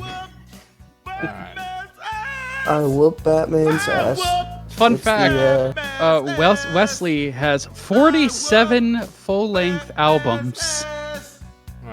Oh Jesus! No Jello Biafra from the Dead Kennedys on his Alternative Tentacles label put out a lot of Wesley's stuff. Oh yeah? Yeah. Dude, it just keeps going. It's great. Yeah, I think we get the point. That dude whooped Batman's ass. It's like when I first started making parody songs. It's like if Afro Man was crazy. Afro Man. No, Oh, look, it'd be more like he's got Afro more Man of them and, in here as well. Look, Wesley Willis, retard boss. Alright, let's have a listen to this. Let's just get this over and done with. This band played at Free Fest. I feel like About if 2,000 Weird people Al watched the show. and Afro Man had a child. Yeah. The jam session was whipping a horse's ass with a belt. Retard bus, retard bus, retard bus, retard bus. The band played it on. The band got down like a magic kiss. The crowd roared like a lion. The rock and roll jam session was terrific. This is great. It's the best song of the year. Well, we lost about 4 viewers plus Stretch by playing that. Well, thanks for your submission. Temple of Light, you're up next with your Creative Commons music. I sometimes set some of my songs to Creative Commons. Hey, so has my is my submission still going through? I think I've seen them. There's so many, dude. So I'm just picking one at random and going. Cause like I know Dragon's Art asked for one ages ago. Cable wants another one. Chetnik wants 10. Which one's yours? Just repost. Like mine are all from SoundCloud. Japanese traditional. Yeah, I've got that. And I wonder. Yeah, I'll put it in the. It's in the list. What can I do? All right, Temple of Light. What do you want to tell us about this song? And your retard bus. Actually, just came across. Like I'll just look up, royalty free or unsigned stuff sometimes, and mostly what I like is just the instrumental stuff because I want to hear. I just want to hear the people play. I want to see what kind of talent they have. And Violence Machine was one that I came across not too long ago. How many views? Got a good jam to him. Drummer's really great. So 20,000. It's pretty good. Better than what I do. All right, let's have a listen.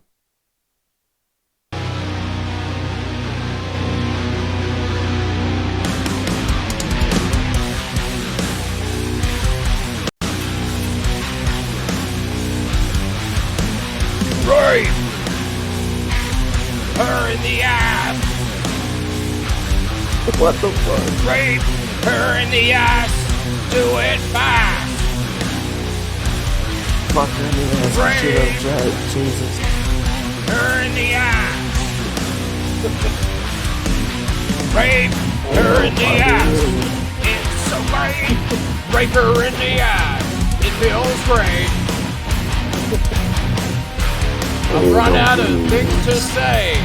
Rape her in the ass.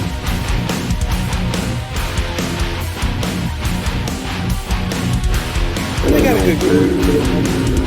One reason like I said, I like to listen to most of the instrumental stuff because I just want to hear it. Yo, I started eating my Cheetos like hardcore. We can't hear you talking, by the way, because I'll turn it down. There you go. I've turned it down a bit. God damn it. I didn't get my recorder out fast enough to catch the rape in the ass. I was gonna remix the fuck out of that nigga. Rape. There's more verses. Yeah. Wait, you ready for the next one? Alright, I'll turn it up. Gotta find a jumping in point. Rip her ass. Rape her in the face. Come all over her cheeks. What a disgrace. Rape her in the face. Slam it right down. How's it taste? Bitch. Yeah, that's going in the next song. Hell yeah. Rape her in the ass by EarJuice. That's gonna be right before the breakdown of the next Fort Scott song.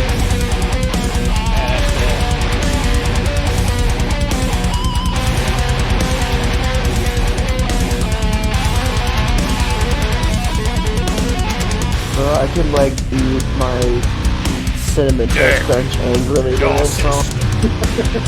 Take all the females. I don't know. I've run out of things to say. I should have thought about it more. Like, I would play this if I had to shit and I couldn't. That's terrible. God damn it. Like I said, I mean, like I enjoy just listening to people jam. You know, that's just my cup of tea.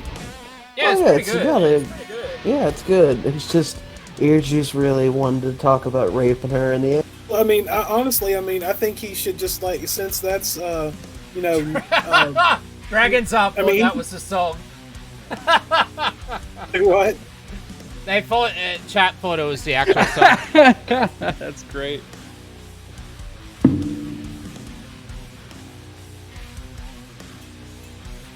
Ice pick in my ear. I think that was about retard. Yeah, Bus. that was about retard boss. Definitely. Retard Bus was the best out of this whole stream. I don't know what they're talking. Yeah, there you go. There you go. Yeah, that wasn't bad. I like that. You know, before we get into looking at more submissions, now that I think about it, have any of you ever heard of Crazy Bus? Briefly. It's a video game for the Sega No. It's a video game from the Sega Genesis, and it has one of the worst soundtracks ever. And I figure we could give that a play. There's no copyright because it's a video game. I figured you'll enjoy this, Juice, if you like your synthesizers. Yeah, whatever. Oh no! It's in Please stream tell me you're not submissions. gonna play the one song I think you're going. Oh, do you not want me to play this? This is your submission. Oh no, you can play it. Play it. All right. It's weird because is this really unreleased? It's got 1.21 million views, but all. Yeah, it's. I mean, SoundCloud just gets popular.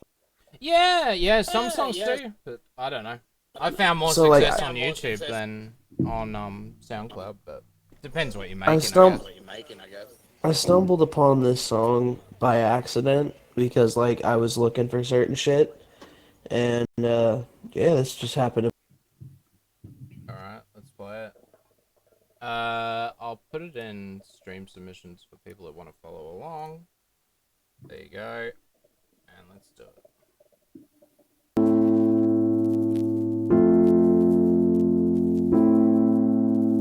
Baby, baby, love, love. DJs on the dance floor. Love, love, Official remix. Downtown we let it go. Sunset high and our bodies low. Blood rush in a hazy glow. See, what's weird about it is it's not actually folk music, it's like fucking EDM. That's his name. It's actually, if you look into the tags. I'm fairly certain Jerry Folk is like his name. No? Well, yeah, but like if you look into the tags, it's also under folk music. Oh, I don't know then. It's a remix, though. It's no. It's Oh Wonder, Lose It with the song Lose It, but it's remixed by Jerry Folk. There you go. So it's not the original song.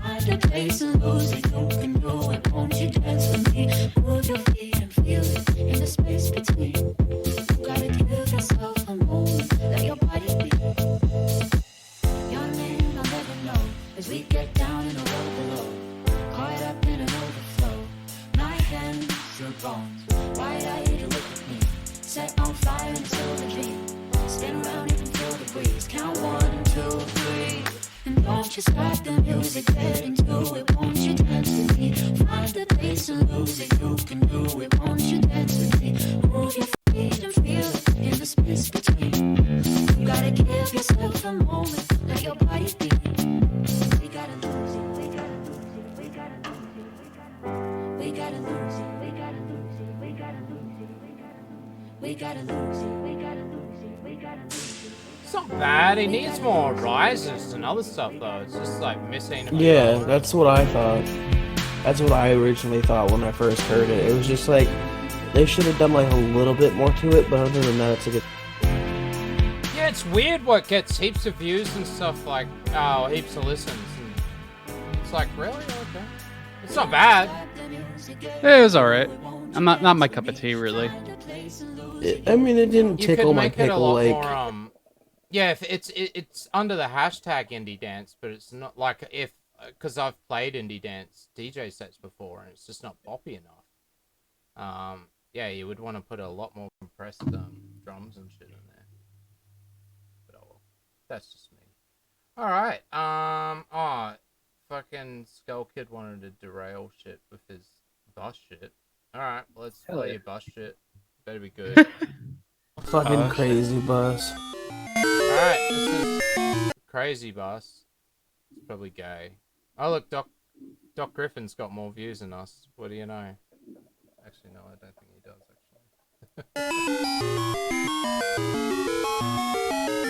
actually. No, he doesn't.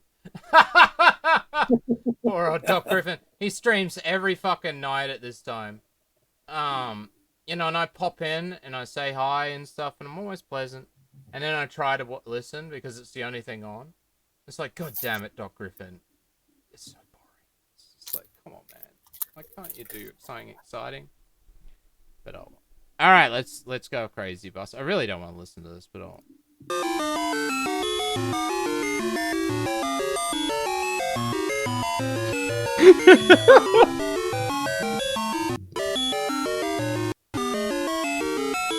Well, imagine just taking like a shit ton of drugs and then making a soundtrack to a video game. Well, I could do bad that. one? I would have much better. It'd be better than that. Sounds like it was just made on a fast tracker. They just put in random keys. That's all it is. Just random fucking. No clue. Sounds like somebody slapped their dick on a synthesizer and called it a song. No, you can tell by the quality, and if that's pretty old, it would have been made in a line tracker. It just sounds like it came out on the Sega Genesis, yeah, so whatever year that was. Yeah. Fucking Japanese. You can make songs on the Genesis. There used to be little music maker programs, so you could make that sort of shit. Yeah, it's called Mario. Like they had Nintendo did it. It's called Mario Paint. Yeah. There's all sorts of ones. It was like, you know, my DJ and all this shit. All right, well, There's one that we've been meaning to play. It's Dragon's Art, and I think it's actually his song. I'm pretty sure. So, what about Someday by Mosquito Head, sung by Mark? God damn it, Skullkid. Every time I hear you hit that fucking hookah, you make me want to go get my bong. Alright, well, it's in stream submissions. Let's have a listen. It's got 2 views. Everyone like it.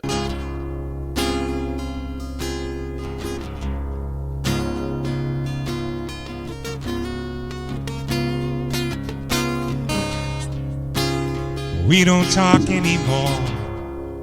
It's lonely, so lonely when you leave me out there. I like the guitar riff. Ain't nothing left here for me anyway. Too many faces, empty room. Vocals could use a little work. I'm not gonna Next lie. cigarette's gonna just a tweak.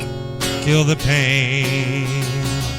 Some of that pitch Wash the correction going. fear. Stop the tears. Let it play out for a bit. If I could only get that sun to shine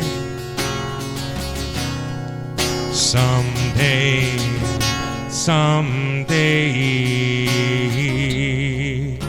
Give me that shovel, boy. Gonna dig me a grave. Just wanna lay down, lay me down. Makes me go crazy just to think of your face. Too many memories that leave a bad taste.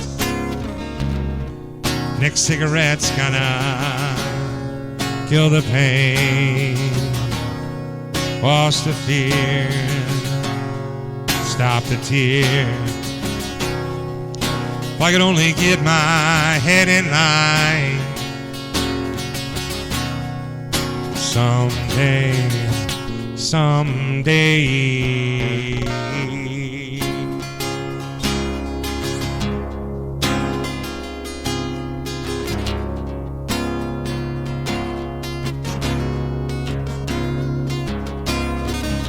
I definitely like the guitar in it. I really like that. Yeah, I'll turn it down a bit so we can talk over the top. No, I really like it, actually. I think what like I was saying, it's less about the pitch No, and more you'll about the give it shit. delivery. No, I'm saying like the pitch is good. It's on pitch, but the delivery is kind of not my thing. No, we can tell it's just because they don't know much about music production. They've just recorded it into a recorder or something. Oh no, I'm talking about the delivery of the vocals, like how he's singing. It's not my thing. Well, I think for like a first time release track, it was not bad actually. Oh yeah, no, definitely. I'm not saying it's bad. I'm just saying like the vocal delivery is just not my thing. But it was good. Light 'em up and smoke 'em if you got 'em. We're halfway there now, so there's no need to fight. Why do I always hold on so tight? Next cigarette's gonna kill the pain, wash the fear, stop the tears. If I could only get my life in line, if I could only get my head in line. Yeah, sorry, I just want to have another listen to the vocal. I really like that. I think that's a good song. Like, yeah, the production, all that, whatever. Hey, Dragon's Art, are you singing to a click track, or are you just recording that? It sounds like that's why the vocal's a bit off, because it's not to a click track. It's hard to tell. It does sound like a click track a little bit, but like he said, it No, not needs a work. click I mean, track. it's not a deep. click track. It just sounds like he's just playing the song and recording it. Not a click track. Not to it. This was done in my living room on an SM58 live. Yeah, it's just a live recording. That's why. I mean, for a live recording though, it's actually really good. Yeah, that's what I mean. I'm listening. Like, I don't care about the like, cause my friend would record his songs all the time onto the shittiest fucking recordings. it didn't matter. It was sort of like, yeah, I can. That song has potential. That song has. Oh yeah, for sure. I think if you workshopped it a little bit more, I think it would be really, really like fucking. Yeah, hit I me mean, up. if I would do anything, time. Yeah, I just don't have time to really help. Otherwise, I'd do it. If I would do anything, I would actually go for more lo-fi recording quality, kind of like what Bright Eyes does with some of their work. It would kind of add to the aesthetic that you're kind of trying to set with the music instead of just throwing reverb on it. But it's good, man. Just keep it up. Yeah, definitely. For real, it kind of sounds like it's supposed to be like folky kind of, so I think that lo-fi thing would really set it off. Like a lot of the demos that I used to buy at like local gigs, back in the day, were all done on like old cassette 4-tracks, and those were some of the best demos that I'd ever heard. Especially when you're going for like folk or like any type of indie or indie folk or something like that. Like the dirtiness of it adds to it. Yeah, fuck you. Right, I'm listening to this after.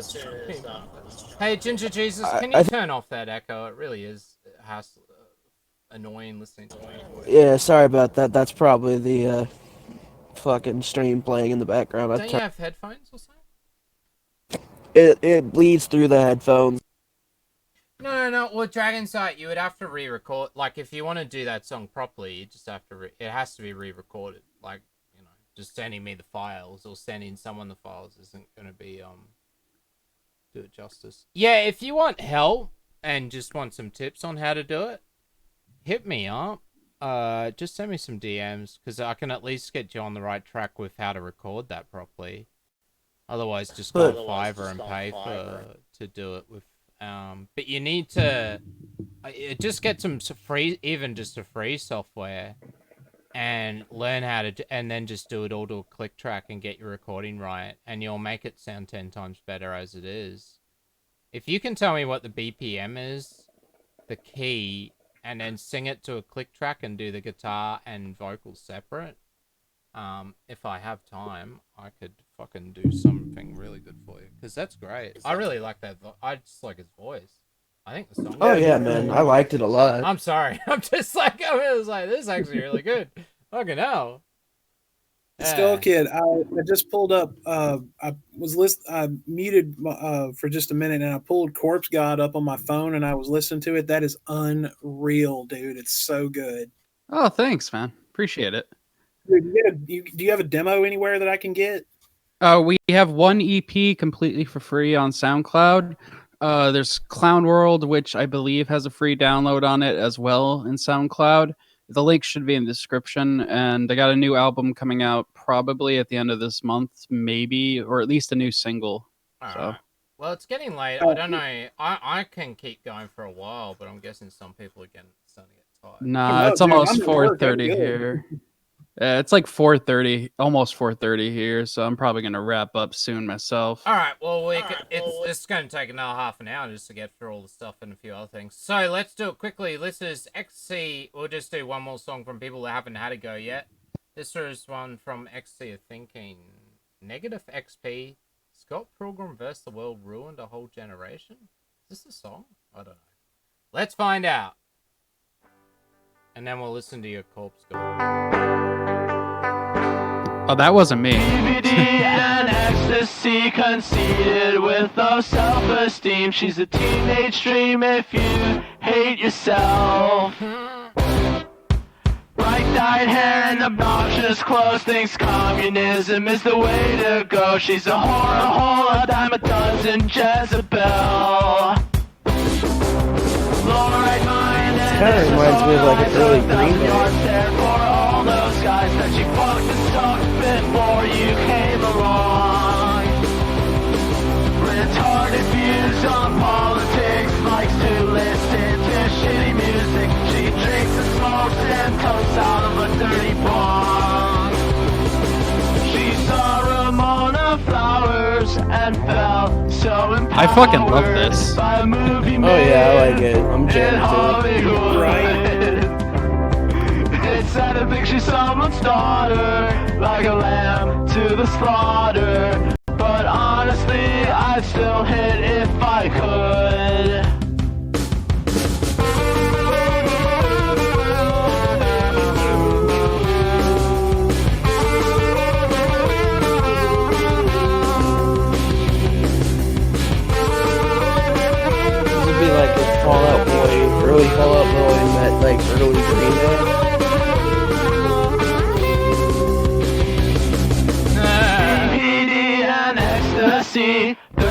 years old, but acts like she's 16. Likes to go to shows cause she's so fucking cool. Bright-eyed hair, but dead inside. Yeah, that's good. I like it. It's got a good message. That's what you want. Since middle school. Only pedophiles in denial. If she's anything worthwhile, her fertile lifestyle drive you wild. She's an alcoholic loser bitch that likes to listen to shitty music. She drinks and smokes Only and pedophiles in chokes denial. on dick. She saw Ramona Flowers and felt so empowered by a movie made in Hollywood. It's sad to think she's someone's daughter, like a lamb to the slaughter. But honestly, I'm gonna cover the fuck out of this. She saw Ramona Flowers and felt so empowered by a movie made in Hollywood. It's sad to think she's someone's Music video makes it so much better to too. the slaughter. But honestly, I'd still hit if I could. She saw Ramona Flowers and felt so empowered by a movie made in Pino Wood. It's sad to think she's someone's daughter, like a lamb to the slaughter. But honestly, I'd still hit if I could. That was good. Yeah, I remember back when Gamergate was happening and that, and I was trying to make songs. I never got them finished though, because I was working with other people. Trying to make songs, but more hard breaks and stuff. And it was going to be, you know, directed at feminists and shit like that. But not as much of a political message like that. If you look on my channel, there's actually a 1-minute section of a song that never got finished. I could finish it one day. It was called Cunt Smasher. Cunt Smasher is a really great metal band name. Yeah, actually, you know what? Yeah, it was the name for a while until I changed it to EarJuice because I didn't want to lose my channel as well. And it was stupid. It was just so stupid, and we all knew it. I just realized too, there's a metal band called Infant Annihilator, and they have a song called Cunt Crusher. So hey, works out. Hey man, I think Cunt Smasher should make the Raper in the Face remix. Yeah. Oh yeah, that's going up as that, definitely. If I ever do, like, if I ever make an EP, it's gonna be, it's gonna have that song on it and a few others that I've never really released because I never finished them. They're just sort of sitting there, but they're all pretty good, and it's just this really degenerate shit, sexual crap. I don't know. It was weird. It was sort of like this weird fucking, you know, fuck the shit out of people music. Well, I think we all have that fucking phase of music writing where I don't we know. look back I just at it and we're like, what like the writing. fuck were we? It's good fun. Remixing porn and stuff. Like the Night Trips song that I made. It's got like 14 million views on YouTube. I want to redo that. Not to put it on YouTube because you know it's never going to get that many views if I redid it, but just because I actually like the song, make like a condensed, shorter version of it and redo a lot of the sounds. Finish off Cunt Smasher. Finish off Pussy Ass Juice, which is a great song. I do my voice changer as a female, and it's sort of like the opposite of Cunt Smasher. And then my buddy's talking about doing like a heavy metal cover of I can't remember what Green Day song it is. Oh yeah. I always want to, if I was in a hard punk band, I would do a cover and speed it the fuck up of "Give Me All Your Loving" by ZZ Top. As a punk song, that would work really well. It's too, but you know, it would be twice the speed that it is now. It's like, "Give me all your loving." Yo, I would do it twice the speed of Retard Bus for sure. That's it. All right, well, we got one more song. It is Corpse God lyric video. Oh, I didn't post that, by the way. That was is when Skullkid wanted to be Marilyn Manson. That was Ecstasy who posted that, I think. Yeah, that wasn't me. Is when Skullkid wanted to be like Marilyn Manson because he had a deep fetish for Marilyn Manson and everything he did. That He's is watched like all his sucking his own interviews. dick. He's even watched the interview where he was on a talk show talking about moshing and is it dangerous for your teens. That's how much Skullkid is a fan of Marilyn Manson. Yo, Skullkid, have you tried removing your ribs to suck your own dick? That's the question. Yes. Look at this. He's even got some disclaimer at the video, at the start of the video. What is this shit? This is gay. Because the song is about trannies. This video and song are not... Isn't it supposed to be is? No? Okay. Are not meant to encourage violence towards anyone. Comma. What? Alright. No, that's a period. It just looks like a comma. It's been a dick. Whatever. Alright, let's play it. This is Skullkid's song, I Love Trannies. Lyric video.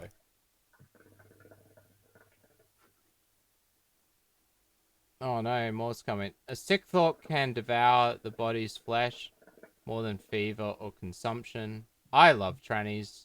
Skullkid. Someone was killed today because of what you did. I know. How about another joke, Ray? No, I think we've had enough of your jokes. What do you get? I don't think so. When you cross a mentally ill loner with a society that is managing to think of like that. The police. I'll tell you what you get. The police. Give it your fucking nerve.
It's good. I like the bass.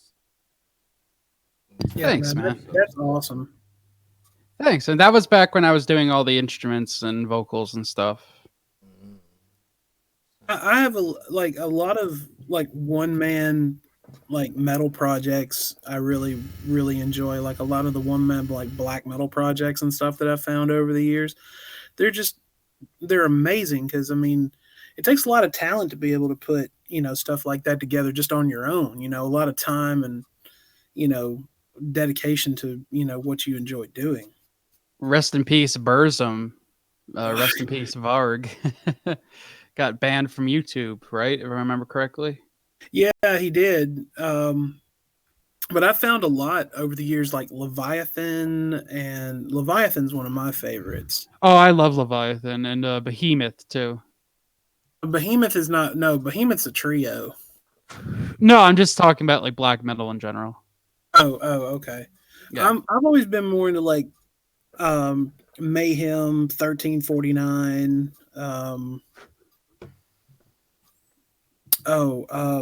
Penis in my ass. Vodka.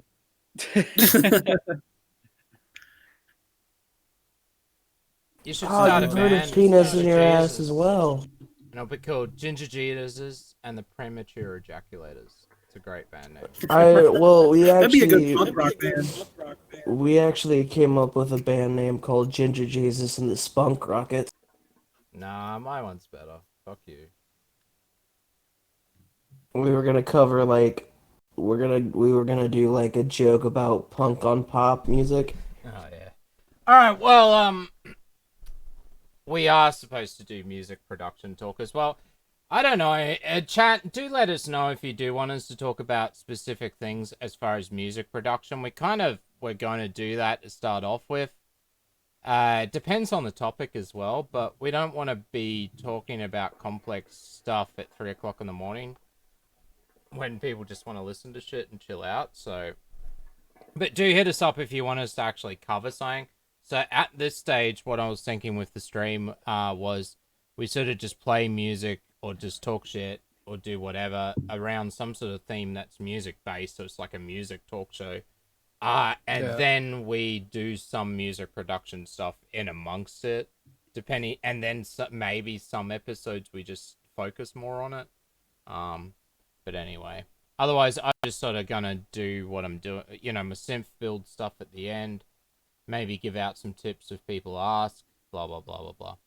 But anyway, this is my synthesizer that I built. This is the finished first synthesizer. So the yellow board that's sitting on top of the keyboard, it's just going into a distortion effects PCB that I built. It's like a model, you know, like a kit that you can build. You just get the components and then put it all together.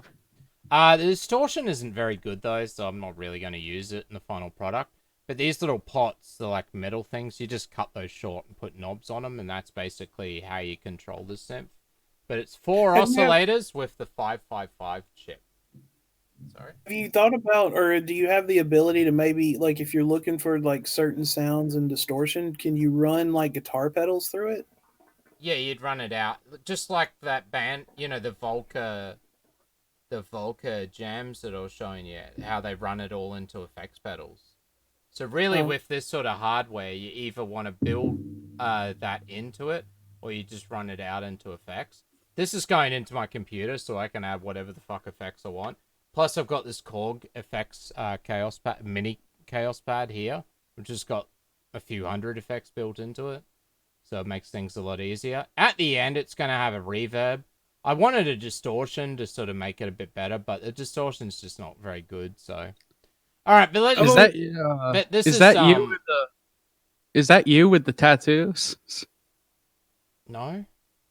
Like the corner there. That's not an arm. Or am I looking at fucking something completely different? No, it's upside down. So okay. this is 4 oscillator 555 chip synth. Last week I showed just one chip that I had on a breadboard to test it out. This is the finished product. It's then got one Vactral. Remember, a Vactral is like an LDR that picks up light and is a resistance to the light. And I've got that plugged into my Crave, which is underneath the keyboard, and it's flashing LED. So it flashes the LED, which then goes into the LDR, which then affects the LFO of all the oscillators. So you'll hear it going wah, wah, wah, wah, wah. That's just the LFO rate from another keyboard. Let's have a listen. Probably going to leave it out of the circuit. So I've just got these 4 pots. Oh, you will have to listen to the stream to hear this audio too, because there's no other way to do it. Sorry, guys. Different capacitance and resistance, so they're going to sound quite different. And I've got one LFO coming out, as I showed in the last video, which goes down to my Crave, which is sending out pulses through the gate. So it's... Yeah, I already explained this. Let's get forward to the actual sounds. All right. Got the effects.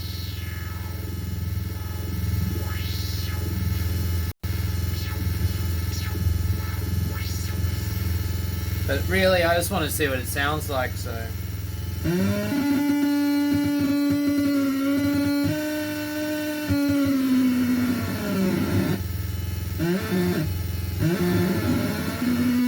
So that's the real problem. I'll just turn it down a bit. That's the real problem with the 555 chips is I find they're just a bit too buzzy. You know, the sound's not very nice. It's just this noise. But I put well, not massive capacitors, but I put the capacitance up by about tenfold so that it would be not very high pitched, because otherwise it'll be like I wanted to get Have you thought about out of it. Have you thought about putting like a noise gate in or something? No, that's what the Vactrol can do. So you can turn that Oh, LFO okay. into a noise gate as well. But no, I'll just do it externally, which is what I do. So yeah, it may sound like shit, but then check out what we can do when we plug it into the computer. So this is what it sounds like without any effects, really, or hardly any effects.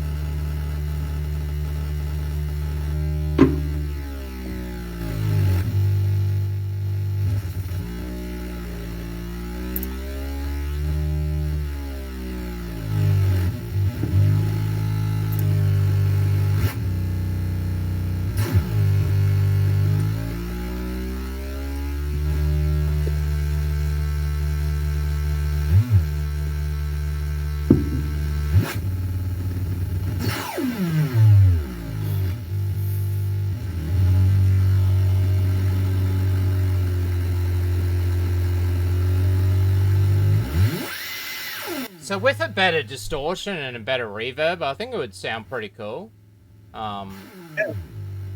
It's pretty good. I like it. It's quite nice and chunky. I think with like an overdrive, I don't know, something with the effect, it would sound a lot better.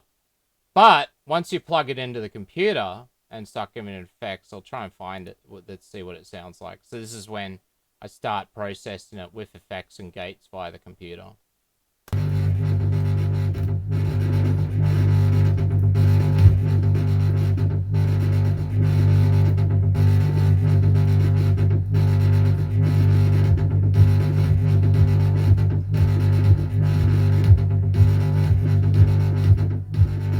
And then I just added a beat so to keep it in time.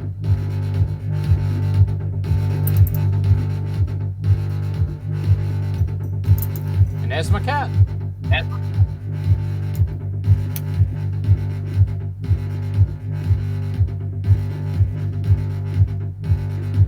Oh yeah, man, you can feel the sexiness of it. Yeah. So just for a easy, that took me just yesterday afternoon to put that all together and build it. You know, as long as you got the components. You know, and it's not going through the distortion. I've just totally bypassed that at this point. So, you know, it doesn't sound too bad for my first little synth. I'm probably not going to put it in the final synthesizer. I'm probably just going to make a smaller little one and keep it for myself. Because the other one I want to build is for my next. I know you said I'm still streaming on